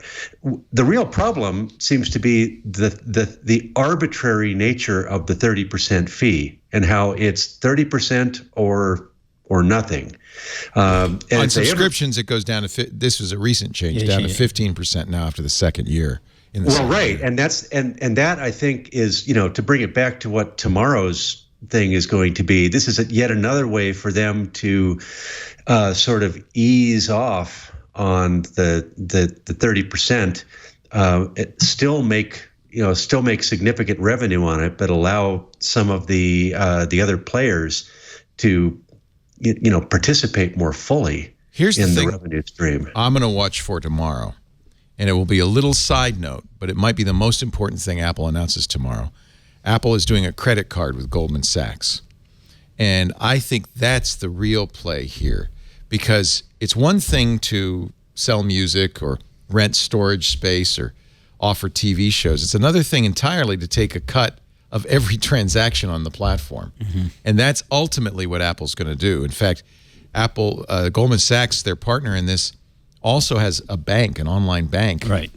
And I would not be at all surprised for Apple to do financial services. And at that point, that really is a walled garden. That is absolute lock-in. I mean, it fits their business model. They've always been about owning the core technologies behind their products. And if they are now a financial services company, it doesn't make sense for them to be paying that percentage. Apple to someone Pay, they else. get a smaller cut than they would as a credit card, right? They get a bigger cut. Of course, if you get Apple Pay plus the credit card, you get even more. I think that's the announcement to watch for tomorrow. So that will make. I did an April Fool's story about Apple enters the health insurance business a number of years ago. It's not an April Fool's. Amazon is doing it. But the idea was that Apple would have iSurance, and the reason it would work is because the demographic of people who own Apple equipment are actually probably ones that you could sell the insurance to a little bit cheaper and still make money. But it was a joke. But now you're telling me it may not be a joke. Yeah, and I'm not talking about Google did this, a branded credit card. Yeah. Somebody else was running the credit card. It's my understanding, and we'll see tomorrow, and maybe it won't become clear, but they will announce a credit card tomorrow, and I think it will not be a branded credit card, but it will actually be Apple Financial And will Services. you get Apple goodies in exchange? Of course you will. Yeah, you'll get something. Instead of points back, Yeah. you get points towards an iPhone. Play Store Right. points. Yeah. Right. And it will be made out of titanium and unicorn's blood. Oh, it'll be. They'll definitely have a gold card. Well, and of course you'll use it on the phone. Gold or rose gold? I want the Apple Rose. Do you actually Gold ever use card. when you go to a grocery store? You go to Safeway. Do I you use ever- Apple Pay all the time. I never use my credit cards anymore until they don't work at the I mean, Apple sold this as being faster. It's exactly the same as pulling out a credit card. You Yeah. still enter the numbers. Yeah, it's sign. more fun. Sometimes you have to sign. Like, I use the Apple Watch. What are you making me sign for? Yeah. This is not security. What is this? Yeah, it's fun. And, at first I didn't use it because people gave you a funny look. The clerk would say, what? But now it's so accepted. Right. In fact, it's worse when I go to Whole Foods now. I have to open my phone up and show them the Amazon Prime QR code. Right. So they get credit there. I use Google Pay, and what I like about Google Pay is you get an instant receipt.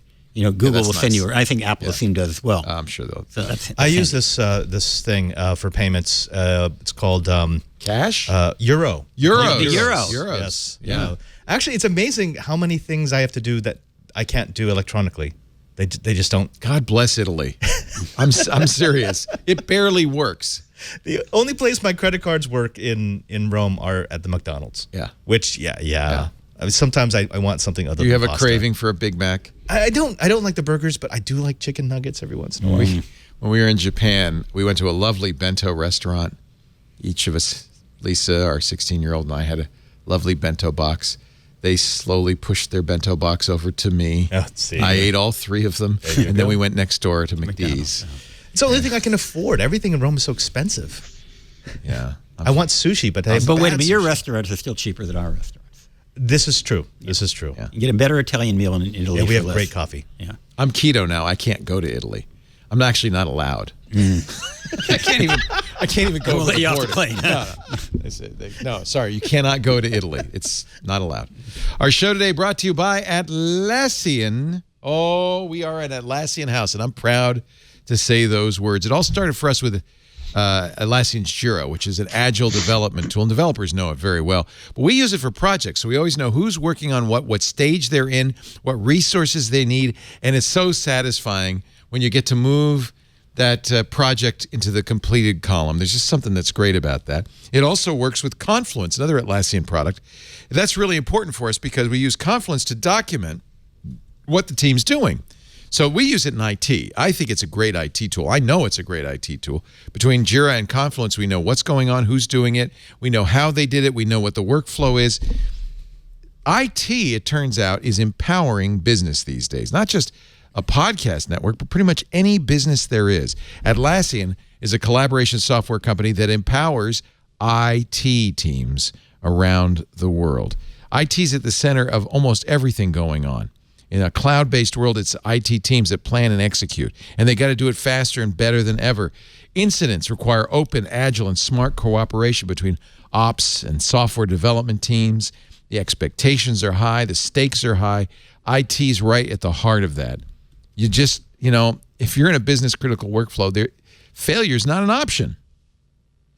But the great thing about Atlassian is it's not just for developers. They offer an affordable, reliable suite of tools for IT teams of all sizes, from DevOps to Agile to IT apps to Ops to ITSM and whatever's next. They give you the technology backbone you need for planning, service, and supporting the kind of change that propels business.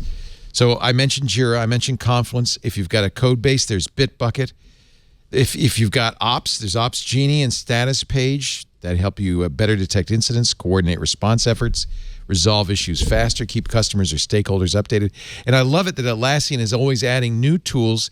So they all work together. They all kind of, they're jigsaw puzzle pieces that all fit together, things like Trello. And it all integrates seamlessly with Jira and Confluence. So your team can stay on one platform and get it all done. And most importantly, can keep stakeholders, customers, coworkers informed, up to date on what's going on. You want a high-performing IT team, you want Atlassian. Like all of Atlassian's products, the tools for your IT team are easy, they're free to try, and you got to go right now. There it is, all of it. Look at all this stuff. Atlassian.com/IT. Atlassian.com/IT. Find out what Atlassian offerings are right for your team. Try them all. You can try them for free and really put together a suite of tools that supports your IT team. Try Atlassian today to see what IT can be. Atlassian.com/IT. So I came in early on was it Tuesday or Wednesday to see the Google GDC announcement. It was Tuesday, 10 a.m. at the Game Developers Conference. We knew that Google was probably going to announce a streaming gaming service. They'd tried Project Stream. They'd showed people you could play Assassin's Creed Odyssey in a browser on a Chrome device, Chrome OS device. We thought that was pretty cool. They announced Stadia. And I have to admit, I bet this happens to you too. And maybe not Ed, because Ed is a hard-headed cynic. But when I watch these keynotes, I get all excited. Say, oh, this is going to be the greatest thing ever. They showed how YouTube will be the heart of this, that you could stream gameplay on YouTube, and there'd be a button on there that said to the viewer, come on, play the game too. And you join the game at the same point. You'd be able to save game states and share them so that they could join the game right at the most critical part. They showed how you could play on devices as dumb as a Chromecast Ultra, a $75 dongle you plug into your TV, and suddenly you get the Google joystick, which, by the way, brilliantly worked just like Chromecast. It didn't connect to the dongle. It connected via Wi-Fi to the Stadia cloud. They showed how they would have backbones that had custom-designed AMD GPUs that were working at 10 teraflops faster than a PlayStation 4 Pro or an Xbox One X. I got so excited. I said, take my money, Google. And they said, well, no, we don't know what it's going to cost or when it's going to be available, so thank you very much. And actually, breaking news, Google just announced that they're going to be killing Stadia in 2023.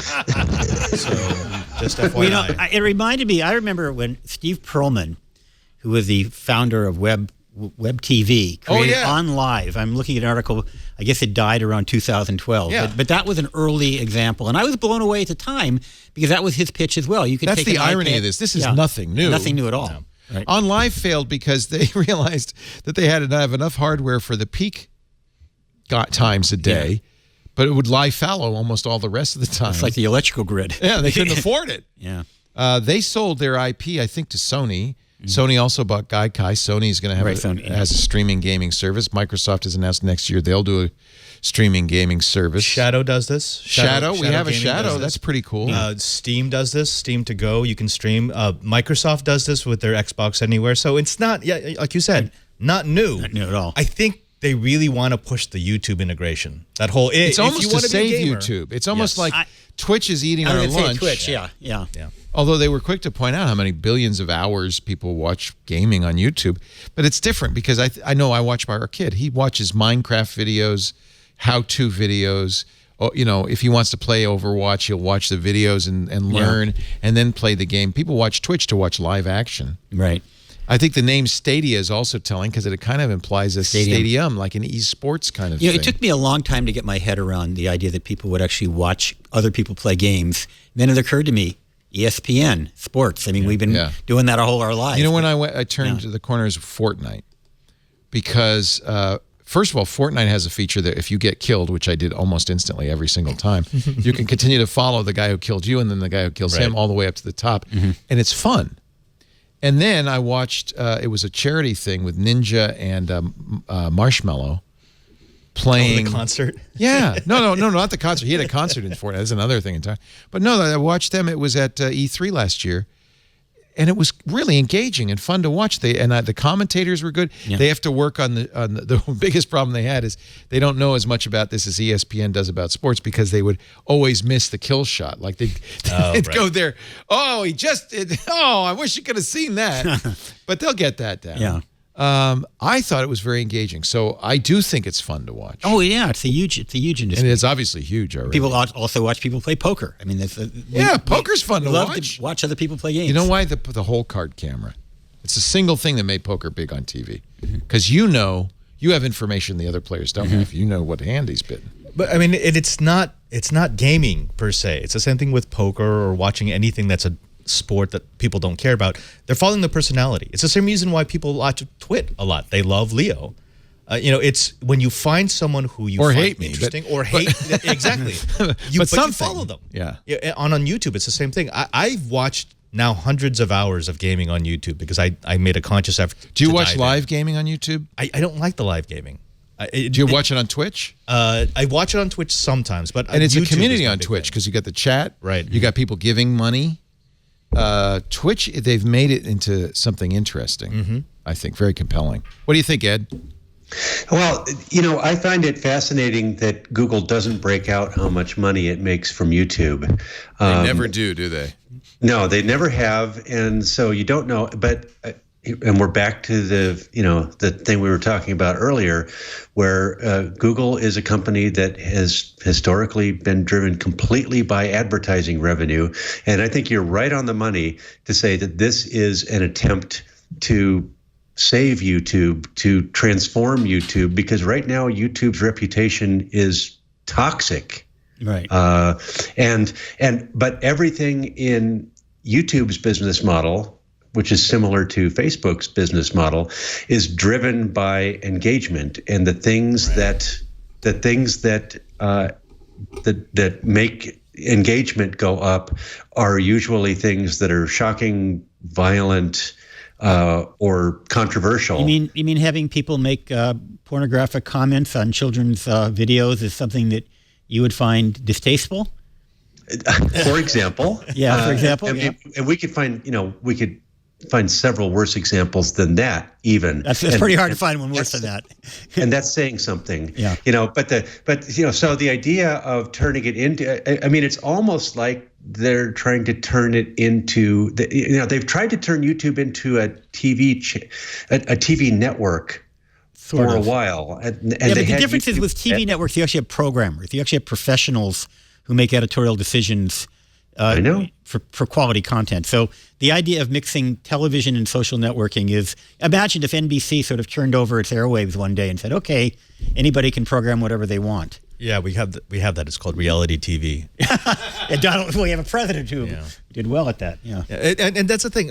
When I figured out that it was about engagement was when I saw streaming of a game called Rust, which is the most boring game ever, but I'm kind of addicted to it because of the fact that you had some very talented content creators who were turning it into a narrative. Yeah.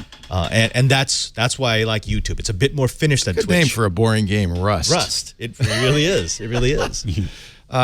You sound like an old school guy. No, because you're saying, "Oh, you're gonna need a professional announcer." Well, no, I'm not saying. I'm not. Look, I'm not.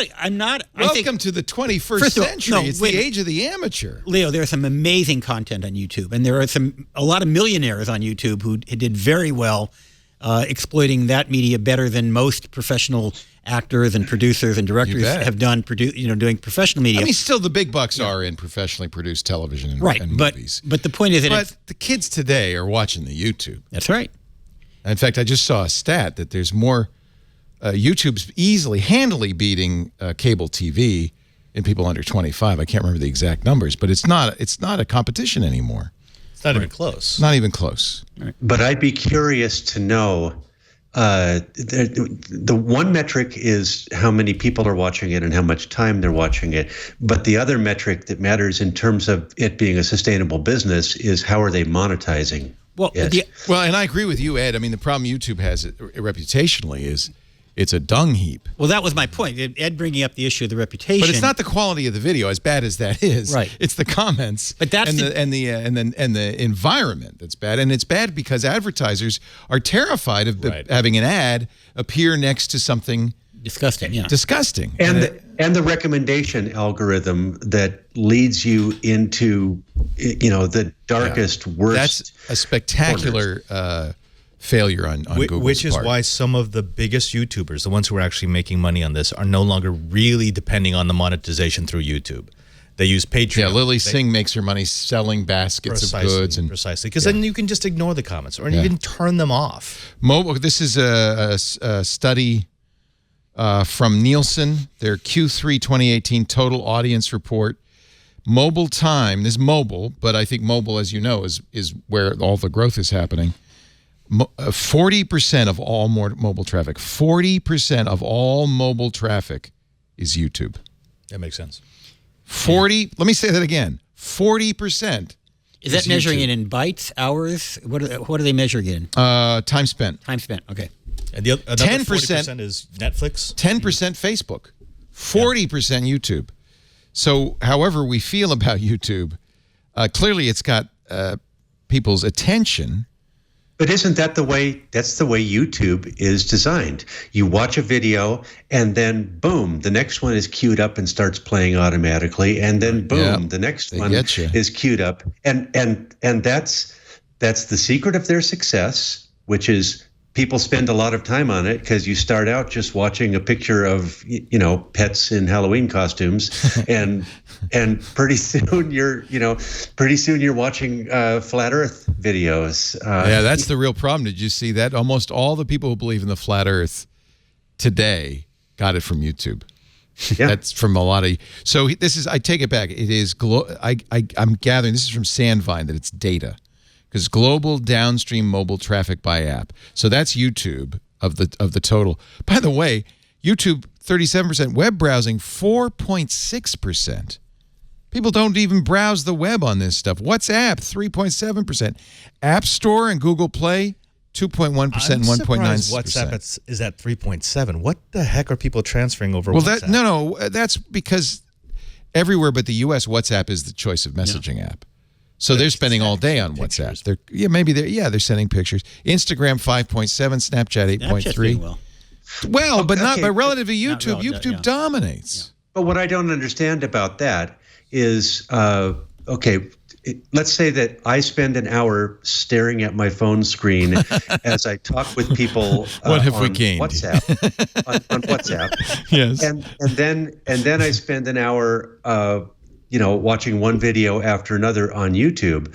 I mean, those YouTube videos are significantly more data. Yeah, maybe heavy. they're just running in the background while you're doing something else. Well, no, I'm just saying that an hour of WhatsApp is going to use it's much smaller, much less. Okay, so you're right. I would rather see time spent viewing than data. Yeah. You're absolutely right. Yeah.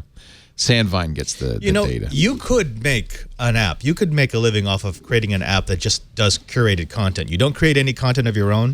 You promise your viewers that they're only going to get content that's high quality. You think so? Because we've been saying that for years, that curation was the real skill. No one's really done it. I mean, we have playlists, but I mean, to actually make a concentrated effort to say, look, you rent our service, it runs on your Roku stick, and you will only get YouTube videos that actually make sense for you. Yeah. So Stadia will come out sometime this year for a price unknown. As Karsten's son, a serious gamer, pointed out, who announces... Okay, some flaws, some major flaws in the announcement. First of all, Satya Nadella comes out and says, I am not a gamer. Okay, who does a game announcement at GDC starting, I'm not a gamer? That's bad. 2, literally, the only game they announced on it is Doom, which is 30 years old. There's an updated Doom. Assume they're going to get Duke Nukem. Yeah, exactly. Are you suggesting that it's doomed? Exactly. I don't know. It's just that, come on, without games, there's no point in playing a gaming service, and they had no games to announce. Right. They had no price. And look at when Apple does an announcement. Half the announcement is their developers standing up there showing off the cool things you can do with their product. They always announce the price. Right. They always announce the date of availability. This was a little premature. Of course, it's at a game developers conference, so they're trying to get developers to write games for it. Although if I'm a developer and Google comes to me and says, we got a new service, are you going to write for Google knowing that they could kill the service 2 years later? Who trusts Google for that? I don't think it was a compelling pitch. And didn't Microsoft say that? Yeah, didn't Microsoft say they're going to have their response to this at E3? Yes. Yes. Which is just a little over 2 months away. Yeah. That will undoubtedly be before the widespread availability of Google Stadia. Yeah. So it's it's a vaporware announcement, really. The ultimate. Classic. And then the final point of all this, which I actually find really interesting, Variety brings this up. You could talk about how great your servers are, how you're going to have all sorts of horsepower. There was a lot of cool things like if you got in a very involved co-op game, each player could have their own hardware instance or even multiple hardware instances per player. All of that's great, but it's still got to come down this crappy frayed wire that's provided by Comcast or Verizon or AT&T or Cox or Frontier. And ultimately, as Variety points out, this is just ripe for exploitation. Without a net neutrality rule, it's just a matter of time before Comcast says, if you'd like to play those games on Google, it'll cost you $1.50 a month. Well, because they're latency dependent. And you can destroy a game experience by adding another 10 milliseconds of latency. We would like to give you the best possible gaming experience. And for that, that'll be $5 a month. And if you don't think that Comcast is capable of doing that, then just look at Comcast Flex. Xfinity Flex is the latest rent-taking scheme from Comcast. For $5 a month, you can get a Netflix streaming box on your Comcast.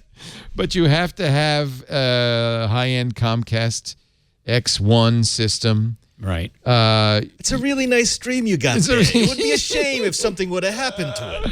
But this is a good example, like what Ed was talking about, where you just go, whatever, fine, another $5. Okay, I'll take it. But you can buy a Roku for $25 and own it. But here's the thing. If something goes wrong with your Roku, you call Comcast and they say, sorry, that's a problem with your hardware. You call Roku and they say, well, we think it might be a problem with your network, and you can't ever get those two people talking to another. Point. That's true. Whereas if you buy it all from one place, you call one support line, and they're going to own the problem. Now, wait, because if you call Comcast and you say there's something wrong with it, we upgraded that router. You can buy the new one for $85, or you can rent it for an additional $4 a month. It's literally the worst part of my to-do list. It ends up staying on that to-do list for months. Call Comcast about.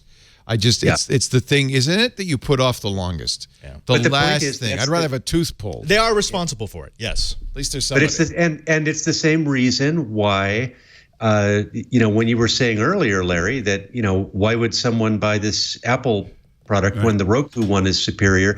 Well, guess what? If I just get if I'm a loyal Apple user, I'm not super price conscious, and I know that I can get it all from one place, and if something goes wrong, I either call Apple support or I take it into the Genius Bar. That's true. I know, and that's why bundling has been a successful business model for years, because as soon as you start a key benefit of our platform. I'm sorry. So I just call Ed Bott if I have a technical problem. Zach has edited together. Zach is Carson's son. How old is he? 14? He is 14, yes. He's made a YouTube video. He's an up-and-coming YouTube star, in which he cut together key announcements from the Stadia announcement. Are his reactions in here? He doesn't do reaction videos. He just makes memes. So this is a meme? A quick little meme. A key benefit of our platform is that a single creative vision and a single code base can now be enjoyed instantly across any screen. At Laporte being able to play games across desktop. Okay, he's not doing this. I want to point out that everybody who watched this video about Google's amazing new streaming gaming service saw two things. First, the camera guy's butt inching into the screen. Second, the stream broke up. Right. It broke up, and it didn't do it just once, several times. This is going to be a lot of fun playing this video game, let me tell you, kids. Oh. Nice job, Zach. And now we're playing Google's most popular video game, the dinosaur game that you get when their internet is dead. Busted. Yeah. It's funny, whenever I hear a guy with a British accent doing a tech announcement, I think of Johnny Ive. Yeah. This is the thinnest gaming service we've ever made. Exactly. Sir Johnny really should do more on the Apple thing.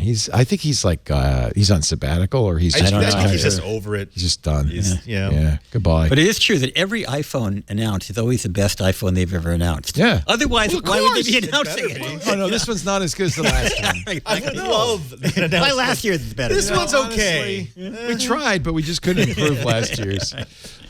So will Johnny Ive be on stage tomorrow? No. No, not tomorrow. Will celebrities be on stage sure they tomorrow? will. Yes. Yeah, probably a couple of influencers. Oprah? Influence. Oprah? Oprah's got to deal with Apple? Yeah. Will I be there tomorrow? No. You're not invited or not going? No, I don't want to go. Invited but not going? Yeah, I usually take your do invitation. Go, but, yeah. Jeez. If you give your invitation to Leo, he'll hold up an iPad during the. Shut up. Non-transferable. Shut up. Well, I was on Apple's. I was like banned from Apple for years, but for some reason I'm back in their good graces. I have no idea why. Gizmodo was banned because they bought a stolen iPhone and took it apart, and the police had to be called. They're even back. They're back. You do one stream of Steve Jobs introducing the iPad, and that's it forever. I think you're in the grandfather part of the ban list. Oh, I don't really care. Actually, honestly, we'll be here tomorrow morning watching Apple stream, talking about it, commentating on about it. It's me, Megan Maroney. Anybody else joining us, Carson? Just the two of us? Just the two of you, yeah. Okay. I'll watch you. It'll be a lot of fun. Yeah. Well, the last time we did this, part of the fun, the last time we did this, Apple issued a takedown and took our YouTube Live channel off for 2 weeks. So that'll be part of the fun. Missed that. Wait, what? Yeah. Yeah, I think they banned. You're not allowed to broadcast any portion of their. Well, I'm sorry, but I am. It's called fair use. It's commentary of a news event. Right? Do we broadcast press conferences? It's a press conference. Excuse me. And did they add any value to the broadcast? Yes, they did. It was commentary. They weren't charging for it. They do have more press conferences than the Trump administration does. They do. Far more. Far more. No, we'll be doing it. We'll be streaming it, and we'll be inviting takedowns, and I'll give you my address, and you can write to me. Our show today, before we do the ad, let's. Do we have a best of video for? We sure do. Because sometimes I know that you get busy, you have a busy life, you don't get to watch all the Twitch shows you'd really like to watch. So what we do is we take some of the best moments from this week and we put them together so you can see what you missed this week on Twitch. Previously on Twit. Meditation is all about spending time with yourself. One could very easily drop down onto the floor or into a chair, close their eyes, and drift off into bliss, or they could pitch in on Eric Antonow's Kickstarter project called Silent Meditation on Vinyl. For $20, you too could have received your very own 12-inch copy of Silent Meditation. 20 minutes it's per a silent side. record. Silence. Twit Live Specials. Our vision for Stadia is to can buy it. one place for all the ways we It play. It's wasn't literally free silent. by any means. Literally silent. There's nothing You to discover big the killer, latest not a killer, Assassin's but Creed definitely Odyssey challenge to trailer Twitch. on Ubisoft's official channel on YouTube.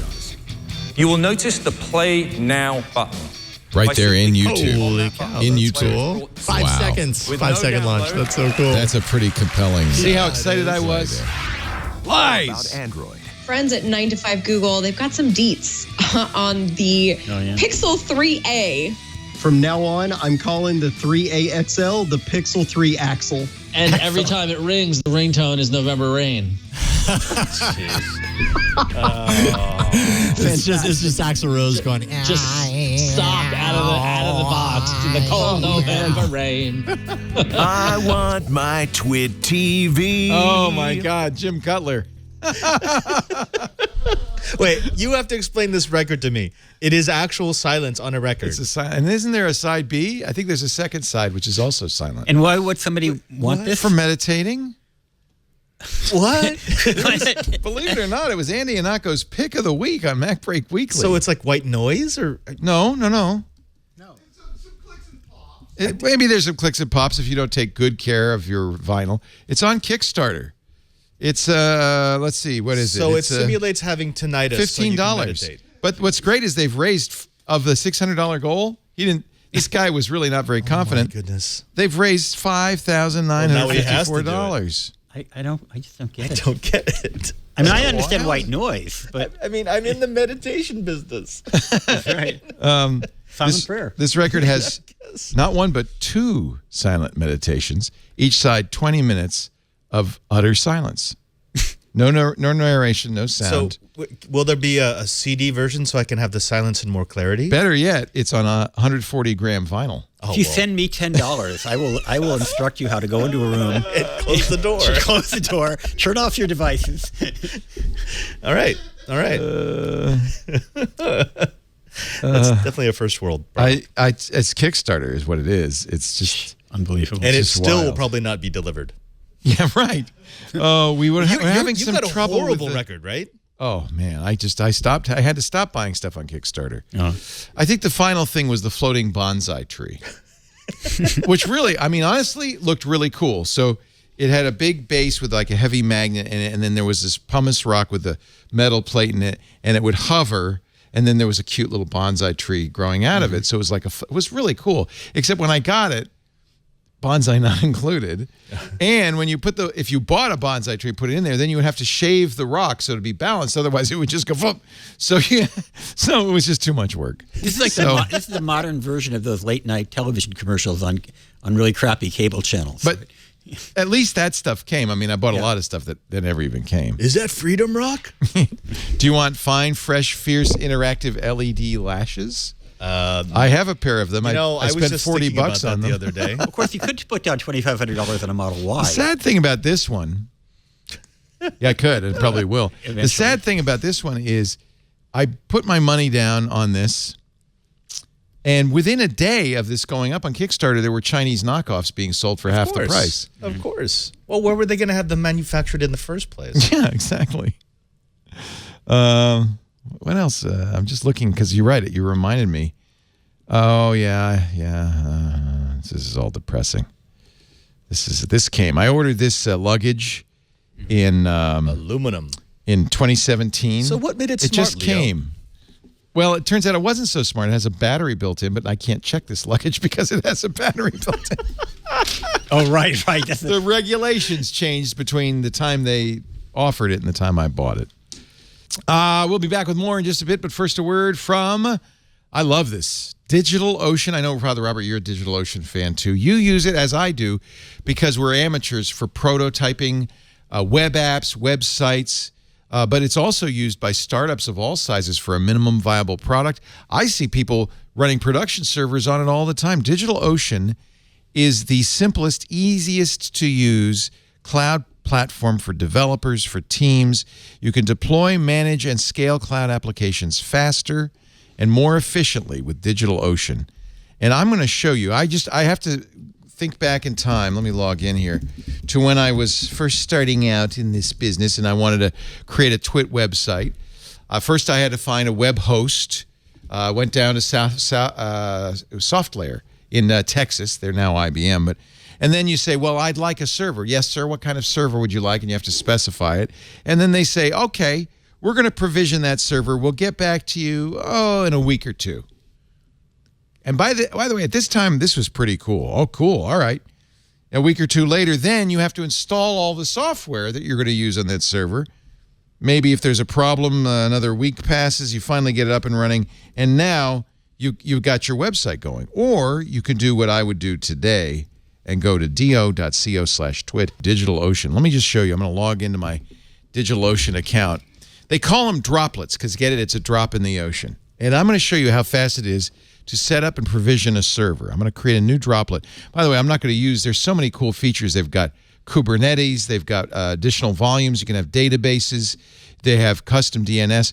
We'll start here. You could choose an image, which distribution you want. Ubuntu, FreeBSD, Fedora, Debian, CentOS. You could choose a container distribution. They support Docker and Kubernetes. Or I like the one-button installs. This is, they call it now the marketplace. Everything from WordPress to Django, Docker, Ghost. That's a blogging platform. Let's just set up, I don't know, what should we set up today, Father Robert? You want to set up just a plain old LAMP stack? Yeah. I like, you know what I like to do? Because I like to have Node.js installed as well. So it'll be a LAMP stack, but it'll have Node pre-installed on Ubuntu 18.04. So I'm ready to run my Node application. I can have a standard starter or general purpose or CPU optimized. But let me watch this. I like to turn down the price all the way to $5 a month. That's a gigabyte, a CPU, 25 gigs of storage, gigabyte of RAM, 25 gigs of storage, a terabyte of transfer, this per month. I do like to spend an extra buck to have backups enabled in case I screw anything up. If you want to add block storage, you can. You choose your data center, New York, San Francisco, Amsterdam, Singapore, London, Frankfurt, Toronto, Bangalore. I always choose San Francisco. I also, as you know, Robert, it's very handy to have SSH turned on so that you can have secure SSH login. There you go. Let's just call this Leo's, we'll call it Padres node. Oh, because this one's for you. And I'm going to, now watch. Less than a minute, I'm going to set up and provision a server with a public IP address that I'll have a console to, I can log into. It's running a LAMP stack. It's running Node.js. It's all ready for my application. I can start uploading it, could start working it. I can serve it publicly. They have many more features, including custom DNS, load balancers. They have secure droplets, droplet metrics. This is, I've never seen anything so easy. This is transforming the economics of web apps, of web startup. It's incredible. MySQL, Ruby on Rails. They just introduced managed databases for Postgres, so you can launch your database with the push of a button. Oh, by the way, Padres Node is up and ready. Should we, that fast? Should we just log in? Yes, please. We'll just log into your node. Get root access. It's got a public IP address. There it is. It's booting up. System D. There it is. We're logged in. Well, actually, we're not because I'm not going to show you Padre's secret password. It's amazing. 9999 uptime. You get an SLA, cloud firewalls, full DNS management, free daily backups with point-in-time recovery, standby nodes with automatic failover, end-to-end security. So if you've got a Raspberry Pi and you need a web-based back-end service for it, this is the place to do it. It's so affordable, so easy, and we're going to give you a $100 credit right now at do.co/twit. So it's going to be free for you for at least a little while. do.co/twit. I love DigitalOcean. The sky's the limit. Anything you want to do, Padre, I'll just turn off. Oh, I should show you this part too. And when you're done, you destroy the droplet. I'm destroying your droplet. Just destroy it. It's all gone. Goodbye, droplet. Completely securely erased. I love it. There you go. Boom. Gone. I should destroy that other droplet. I don't know what. That's just hanging around. By the way, you see my bill in the upper right-hand corner? This month, $3.94. It's less than a latte, folks. do.co/twit. And when you apply that $100 credit, it's free. Thank you, DigitalOcean. Transforming technology, transforming the ecosystem. That's just marvelous. We mentioned that Allo and Google Plus are gone April 2nd. I didn't mention that the Google URL shortener, goo.gl, Is that going away? is going away as well. Goo.gl. I worry about Google Voice because that's what Me that's the too. only phone number I feel like it's out. hanging on by a thread. I will be unreachable if that goes away. My Google Voice number is the number on my business card. The number I give out is everywhere. I've had to start shifting off of some of my second factor that's using that just in case. Well, I'm sure, I mean, if they kill it, they'll give you a warning and you could move it to Twilio or somewhere else. Right. But you can port it anywhere, actually. Yeah, you could port it. So you could put it on a phone if you wanted. Right, but I have it ringing multiple phones. And what I love about it when I review a phone, I get a new phone, I immediately make it my Google Plus number, and then I can go and use it. Yep. That's how I call from Italy. I bet. I use Hangouts. It's cheap, right? Yeah. No, it doesn't cost anything. Free, yeah. Free. Wow. But you have to speak Italian. I do wonder how long Hangouts has to live as well. Robert, what would you use as an alternative to Google Voice? I know there are a lot of companies that do this. None for free, probably, but right. I mean, you could. I think we can safely get away from the old idea of it has to be a phone number. We don't. We don't do that in a way, I like that. And actually, if you use Signal or WhatsApp, it's tied to your phone number. I've been getting into Discord. I know it's a gaming service. I actually love Discord. But I've got a couple of Discord services that I run right now because I've got one for family and friends, and I've got one that basically the old know-how Google Plus group has come into my Discord. Nice. So we talk about maker projects. Is it like our chat room, like an IRC room? Oh yeah. But you have different channels. Just like we've got different channels in our chat room. And so you choose the one that is speaking about the topic that you want. We go back and forth. And so that's my touchstone to the Twit Army. Do you run the server at home? Do you run it on a DigitalOcean? Discord runs it for me. Oh, you just let them run it? Yeah. Do you pay for that? Nope. What? Nope. Completely free. 100%. It's not end-to-end encrypted, but who cares? It can be. You can turn that on. Yeah. So in the private chat rooms, because they allow you to make text rooms, and then they also allow you to make voice rooms, and you can turn on and off encryption depending on what kind of performance you need. And it's got apps for iOS, for Android, for Windows. I think in the modern world, there's a real call for some sort of centralized, maybe not centralized, decentralized would be better, but some sort of authentication service where this is my one, whatever it is, at Leo Laporte or whatever, but this is my one single place where you can find everything, and this is me, and it's authenticated to be me. Maybe you use GPG signing. I do that. Blockchain. Yeah. Well, actually, that's a good use for blockchain. And it would reach you in whatever preferred mode you want to be reached. Well, and I use... By the way, you're impossible to reach. Leo.ist I use. How do you email this guy? Which is I don't. Leoist pulls up my Keybase public page, which has all my information, all my links, my phone numbers, how to reach me via Signal, what my PGP key is.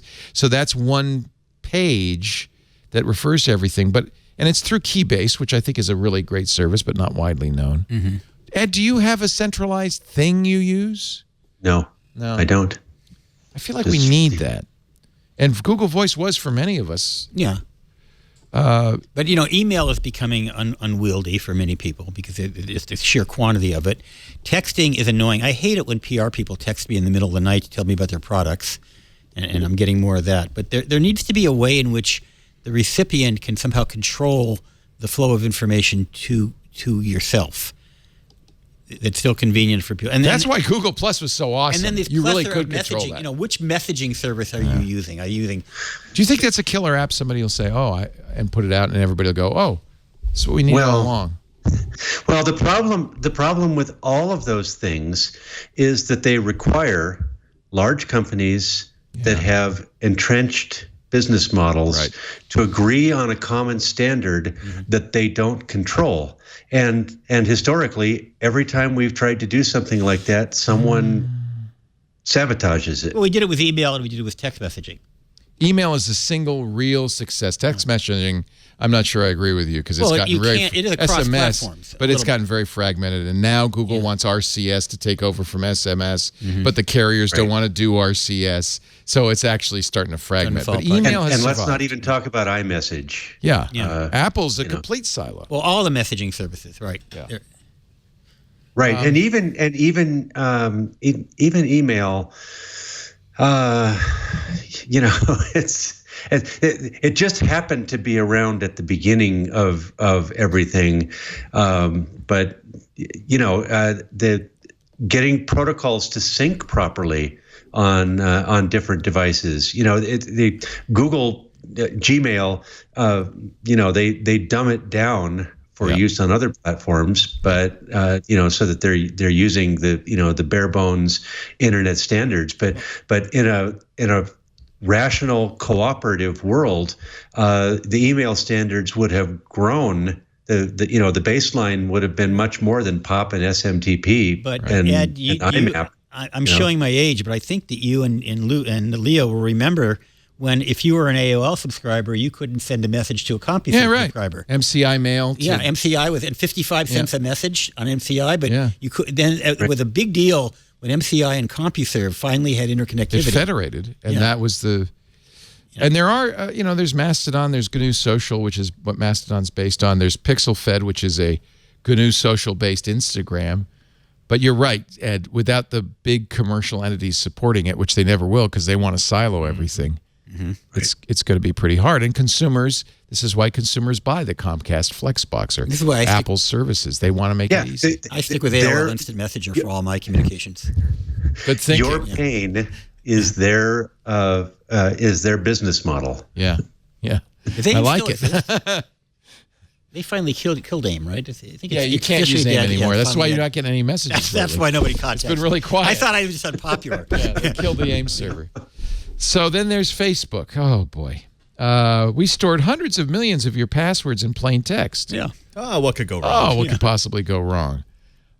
It turned out, as part of a routine security review in January, we found some user passwords being stored in a readable format within our internal data storage systems. This caught our attention because basically 20,000 Facebook employees would have access to your passwords. Facebook says they will notify you if your passwords are stored in that way. The number of people whose passwords are stored that way seems to be going up, as always. Facebook says it's at least hundreds of millions of Facebook Lite users, tens of millions of other Facebook users, tens of thousands of Instagram users. I think this is all part of a brilliant strategy because they've done so much shady stuff over the last couple of years that this doesn't even tick the meter. This is just sort of like, oh, okay. Yeah. Big deal. What could possibly go wrong? At least it was, as far as we know, only available to Facebook employees. Yeah, but they have thousands of employees. And they have these things called email and USB drives. So, yay. And hackable systems. Other than that, it was perfect. Normally, says Facebook, we hash and salt the passwords. Normally. I pepper mine, actually. Yeah. That text file did not like caches, so, If you had a parody account on Twitter that was making fun of you and embarrassing and humiliating you, what would be the best way to shut it down? I think you should file a lawsuit. Yeah. So at Devin Cow, which was Devin Nunez's former chairman of the House Security Committee and now ranking member, it only had 1,200 followers on Monday. He sued them and Twitter for $250 million.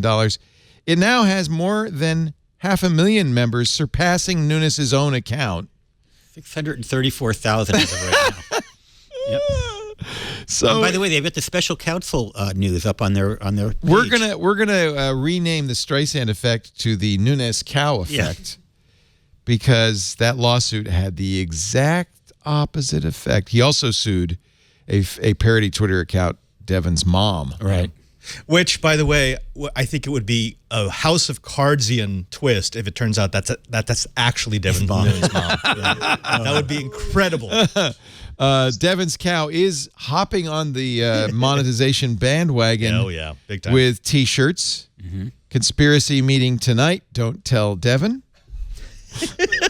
Mere $19.95. Well, the crazy part of this is they pulled out, he doesn't understand how the internet keeps everything. So they found that video from 2010 where he quotes, "I think people have every right to say what they want to. If they want to smear someone, they can do it." So that was him in 2010 versus him now saying, "But they're being mean."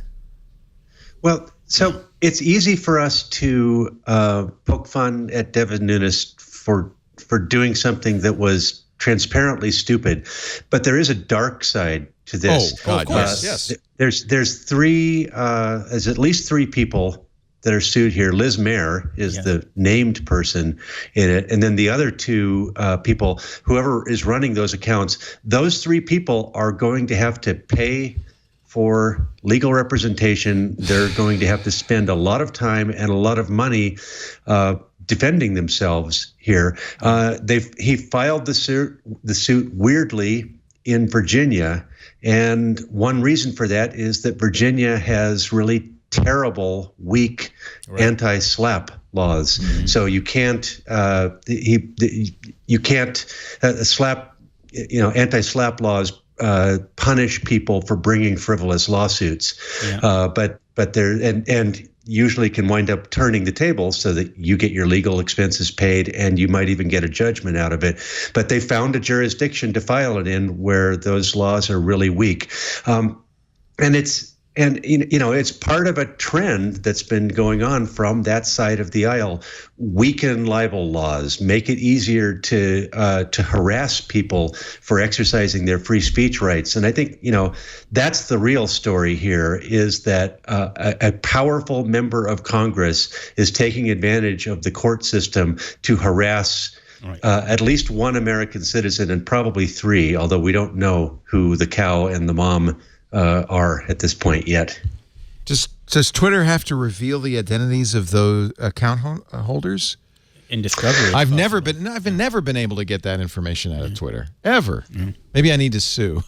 Well, if you file a lawsuit, then yes, you would subpoena the information from Twitter, and then Twitter would fight the subpoena, and it would and the judge would have to order. They would have to compel that response. Right. But it's literally chilling. No, but it's also created a lot of great problems, like move on and don't utter a word, and the fact is that Nunez actually comes from. There are actually 200. I looked it up because I wrote my Mercury News column about this today. There are 200 dairy farms in Nunez's district. So my thinking is, why doesn't he actually focus on real cows and help them, dairy farmers? His family owns a dairy farm in the Midwest, and I think it's in Iowa, and they were raided by ICE last year. It was a very, very large, and nobody in the town would talk about the Nunez family at all because they were afraid. And I have to say, I'm somewhat sympathetic because Twitter is a great place if you want to harass somebody. Yes. It's very toxic. I've been harassed. Who hasn't been harassed? I think of Robin Williams' daughter, who was, after her father's death, horrifically harassed and had to leave Twitter. She didn't sue. But honestly, Twitter Look at Cindy and Meghan McCain. You heard the story about Cindy McCain and Messenger, that message that she got this week? No, what happened? Oh, somebody sent her an absolutely disgusting message, which I wouldn't even repeat. On Twitter? Or? On actually Messenger, Facebook Messenger. Don't put it on the screen. No, you don't want it on the screen. It's it's disgusting. But among other things, it threatened her daughter, Meghan, made fun of her weight, and it was just... All because she was defending her father. For defending her father. From another person on a guy named Donald Trump. I'm not a fan of Twitter, I have to say. And every time I say this, there's plenty of journalists who will stand up and say, no, but it's a really great source. Yep. At the same time, I honestly think it's a bad source for our media because a lot of Twitter outrage gets amplified further by mainstream media, which says, oh, they're going crazy right now. And it's just Twitter outrage, which has no weight in my mind at all. My problem with Twitter is that even now that it's 280 characters, it's still not enough to make a nuanced statement about anything serious. The words nuance in Twitter seem an oxymoron. And I've actually gotten in trouble trying to tweet things out that were complicated and people misunderstood. Just don't tweet. Elon, don't tweet. Donald, don't tweet. There's only one good way to use Twitter, and that is to put your statements out there and then ignore them. Don't get in a conversation. Don't get into it. Oh, Donald Trump Jr. just tweeted a minute ago. Oh, there you go. Let's be precise. 19 Hillary-supporting leftist lawyers whose agreement would be to take him down. What? Don't even. The other way to survive Twitter is you be very literal with your muting. My block bot does all my blocking, but I will mute people. Because, I mean, why am I following Donald Trump Jr.? It seems like we do too much. Well, probably it's a retweet, and that's the other problem. Probably is, I use TweetDeck. I see you're using TweetDeck. Yeah. One of the real reasons I use TweetDeck, and I'm sure Jack will kill it any day now, is I can say in that column, no retweets. And retweets are the single worst pollutant in any Twitter stream because the retweets are the Twitter outrage engine revving up, and I just don't do retweets. You know what? Why are we even spending any energy on it? Good luck, Devin Cow. Yep. What was it? Facebook is where you go to listen to things you don't care about from people who you do care about. Twitter is where you go to listen about things that you do care about from people you care nothing about. I think that's fair. Yeah, that's about fair. Instagram is the new home for hate, The Atlantic says. Yay. Yay. We thought it was just pictures. Misinformation apparently is thriving on Instagram. Now, I don't know how this works because at least with Instagram, there isn't retweeting. You have to follow people on Instagram or you're not going to see this stuff, right? Or is that not the case? How would Instagram, my wife uses it. I stopped using it, so I'm not an expert, but my wife uses it, but she makes it a private account, so only people who she knows can follow her pictures. Right. She only follows other people she knows, and she likes it, and I don't blame her for liking it because it's only stuff she lets in. And you can have, by default, an Instagram account is public. You can make it private, which was smart for your wife to do that. Yeah. We recommend it connects safely. We recommend the teens always have private accounts unless they happen to be public figures like the daughter of One problem, though, is the same problem with YouTube. It's the recommendation engine. Right. And here's a motherboard piece by Joseph Cox. It took 10 seconds for Instagram to push me into an anti-vax rabbit hole with their recommendation engine. So there's part of the problem. These recommendation engines are just notoriously horrific. They just don't work. They amplify the wrong things because they're designed to generate engagement. They're designed to do what's good for the company, but maybe not so good for your mental. Well, it's one of my biggest concerns about online news too. The fact that we are fed a diet of things that the source thinks that we want to consume, as opposed to what actually is important. Yeah. Well, the 24-hour news cycle has not been good for our polity. That's for sure. For sure. Well, I had to turn. It's funny, on the way over here, I was listening to MSNBC in my car, and I had to turn it off. It just at certain points, it just gets infuriating. Put on some music. On the other hand, you can go too far. In Australia, Telstra, the big telco, blocked 4chan, 8chan, and Vote, the blog Zero Hedge, and a video hosting platform, Live Leak, because they were repeating the video of the Christchurch terrorist attack or rebroadcasting his manifesto or even just information. So Telstra, which is an ISP, blocked it. And that strikes me as block the entire service. Block the entire service. Offending content. Now, that's the way New Zealand law. That's the way New Zealand law works. This is Australia, but is that how Australia law works? Australia has tighter laws. I think Australia does too, right? Yeah. They have no First Amendment. Right. Yep. I mean, I get it. I tend to fall more on the side of, say, libertarian, where just put everything out there and give people the tools that they need to cut things down on their own. But as I get older, I realize that doesn't always work. Yeah. So there's got to be some sort of happy medium that that is constantly shifting between blocking out content that is definitely 100% designed to provoke and incite and allowing brisk discourse. So Microsoft, a number of years ago, created some technology called PhotoDNA, which they gave to the National Center for Missing and Exploited Children, whose board I just recently retired from. And that technology allows them to basically hash specific illegal child exploitation images so that they can't be reposted. If Facebook could act quickly enough, for example, not just Facebook, all of these services, for example, and hash that video. They do. Well, they had it hashed. They had it hashed within 20 minutes. But the trouble is that the people who amplify it are aware of how the hashing works, and so they ways to you mutate the video. They subtly alter the video. They'll do hold up an iPad to your screen and take a picture of it, or do a video of it and then post that. For every way that you have to block it, the people who are determined to go around the blocks are going to do that. Well, with PhotoDNA, at least for still images, you can pretty much defeat that getting around it, because they don't just hash the actual file. They hash characteristics of the file that can be blocked even if the file has been modified. I'm not saying there's no way around it. Yeah, and they've done some things with it using audio, for example, to fingerprint. Isn't that how Facebook first blocked that video? They used audio. Rather than video to block. Yeah, audio can be blocked. I mean, we know it's challenging, and you know, some people have called for the end of Facebook Live and other live streaming things. I don't think that's the solution. I love Facebook. I think live streaming is, I mean, we're doing it right now. I think it's really great. But there was a quote when Facebook Live was introduced. Mark Zuckerberg at the launch of it said, "This is." I think I'm going to have this quote right. He said, "This is going to be, something like a game changer." But the thing he said, we really see this being a way for people to communicate things that are raw and visceral. Use those words. He nailed it. Yeah, and nailed it.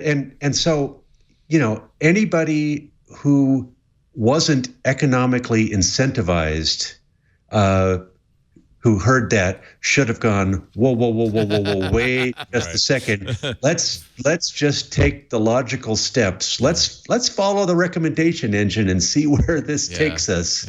Yeah. You could have predicted it. Oh yeah, no, it was predicted. I mean, people talked about that day one when it came out. There was concern. Should Facebook shut it down? Is it a bad? No, I don't think they should shut it down. I think that there's a lot of legitimate uses of it, but there needs to be a better. I mean, they've got to get the AI working. They've got to figure out a way to successfully at least flag inappropriate or suspicious content, and then have moderators immediately look at it and immediately respond. And I mean, they could have done a better job than waiting for the New Zealand police to call them 17 minutes later. Is that what happened? Yeah, that's what happened. On the other hand, and this is no defense of what happened on Facebook, but the real story here is that 50 people died. I mean, that's the story, more than the fact that a disgusting video got seen. Not to say that the video wasn't horrible and part of the propaganda that this guy was using. And triggers the next generation. Well, that's my problem. It glorifies it. It becomes a way of creating new killers. That's very sad. I'm going to say something that's going to sound incredibly callous, and just know that that's not my intention. My intention is to put this in the proper frame. That was content. It was despicable content, but it was content, and it did what everyone wants their content to do, which is to spark emotion and therefore gather heat on the internet. So no surprise it got reshared. So it's no surprise it got reshared. Yeah. I in no way, shape, or form think that that's the kind of content that should drive the internet, but it does. So until you can solve for that, no algorithm and no AI is going to fix it. Humans want that. We want to see that. It's the car wreck. Don't you work for wreck. an organization that considers certain content to be sinful? Absolutely, and that's why I'm saying. But this until we come to a point at which we can say it's sinful content. It's sinful, but we love it. Yeah, we love it. Otherwise, would there be Kardashians? I think not. Let's. Have to ask the Pope. I have still never watched. Does the Pope have an opinion on that? I have never seen the Kardashians. I don't even know what they look like. No, I don't. One of them's married to Kanye West. I just know we can thank the Kardashians for the fact that people walk around town talking into their phone like this. Wait, really? With the speaker on. Oh, that's they did that? Yes, you know why? Because it was reality TV, and they needed the camera to hear the other end of the conversation, so they put the person on speakerphone and talk to it. But somehow it became the right way to use a smartphone, which means there's people all over. You've seen this. I bet in Rome it's an epidemic. People are walking around. You can hear both ends of the conversation. Bad enough, you could hear just one end. Now you hear both doofuses. That's the most riled up I've ever seen you. Sorry. This is like a reality TV show. This I care about. Get off my lawn. Get off of my lawn. Our show today brought to you by Capterra. If you are in business and you've got this line of business software, you use it every day. I'll never forget. I started working at a radio station in San Francisco, KNBR, as the music director. And I go in the door, and I'm expecting, because I had written databases, I had written nice modern PC programs to do the music rotation.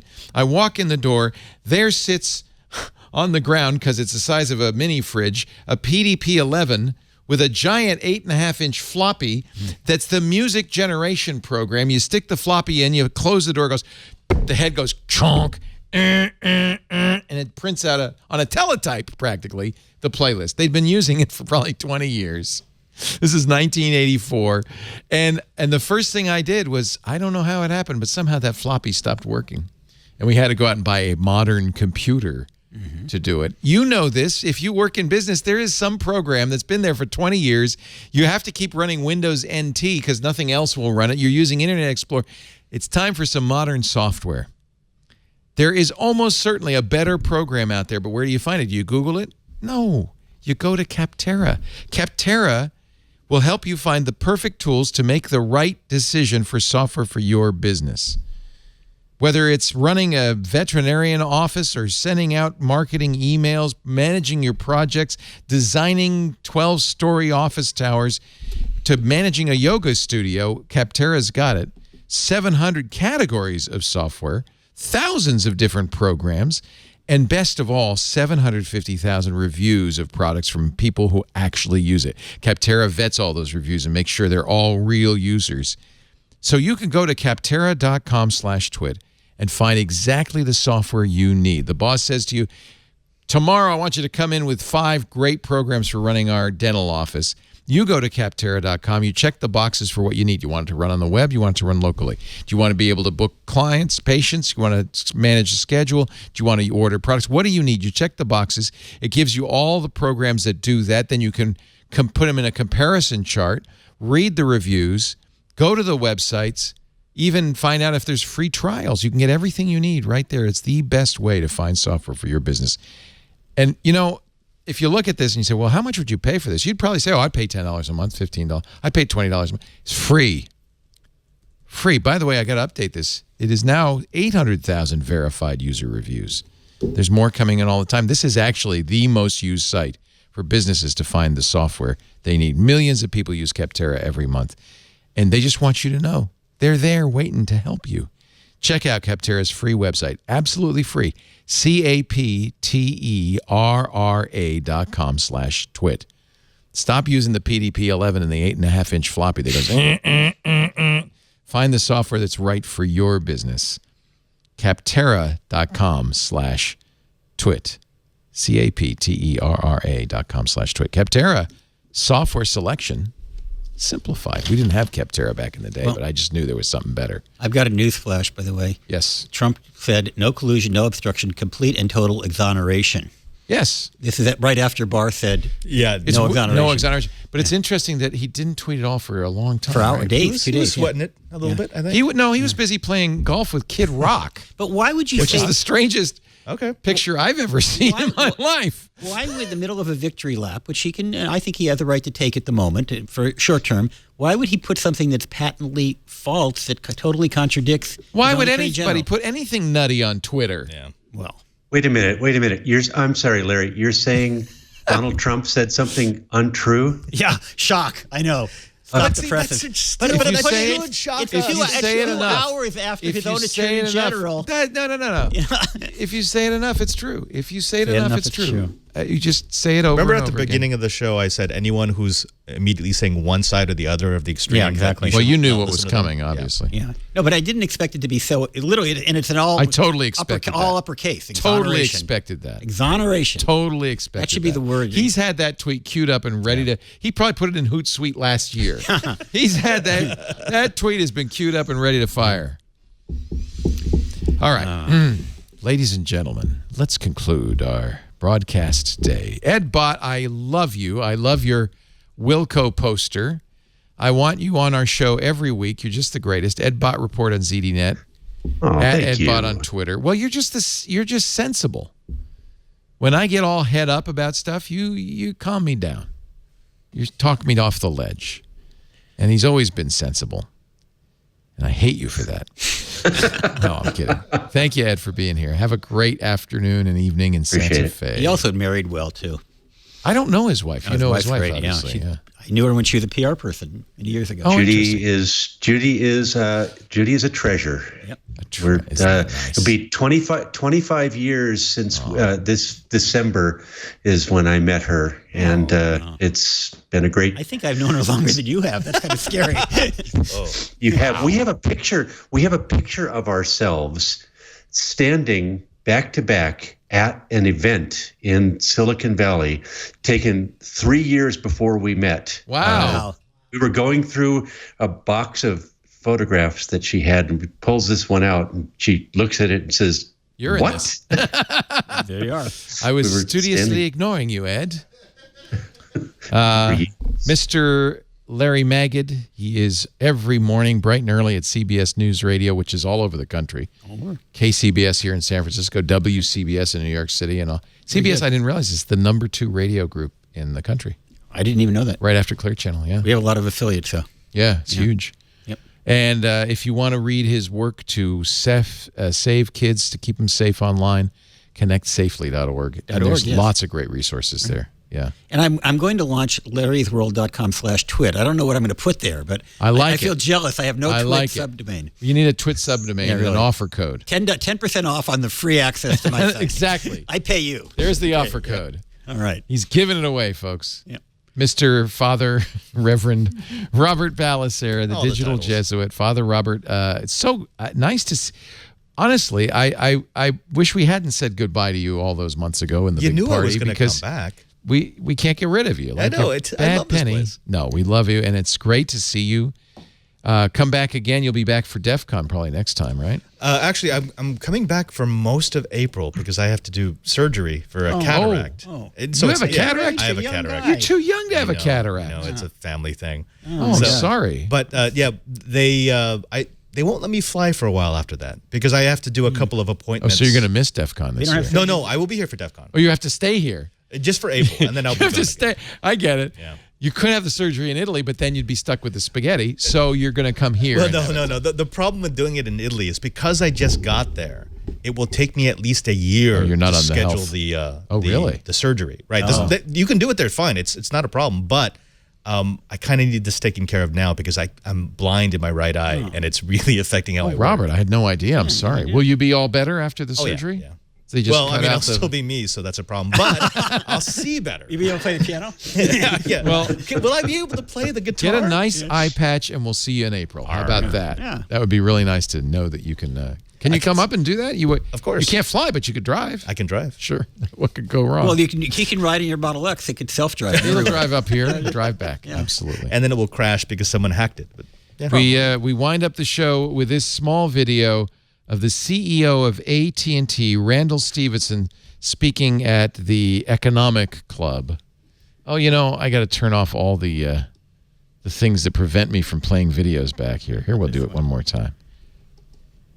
It's a great story. You were the CFO for many of that. I was, for a lot of that. And I'm getting a robocall, too. You get a message now, right now? He's getting a robocall on his Apple Watch.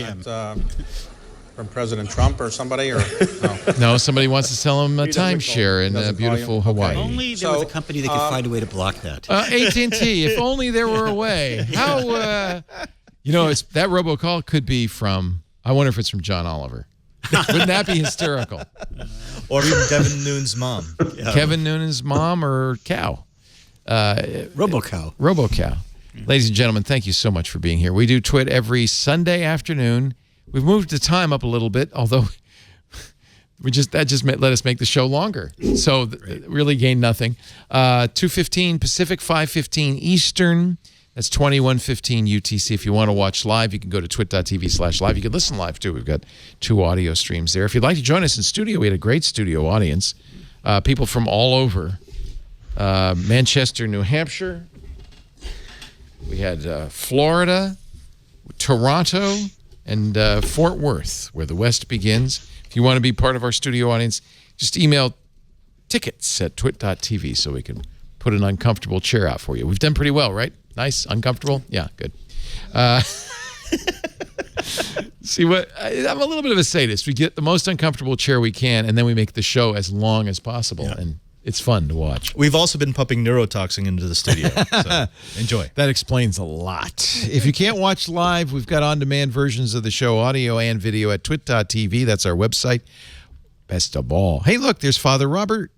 Hey. You are also wearing the same shirt you wore last time. And the thing is, it is literally the same shirt. I have not watched this from day one of Twit. This actually started off white. Last week, Ian was really upset because he's wearing the same shirt that he wore in this picture at the top of the page at twit.tv.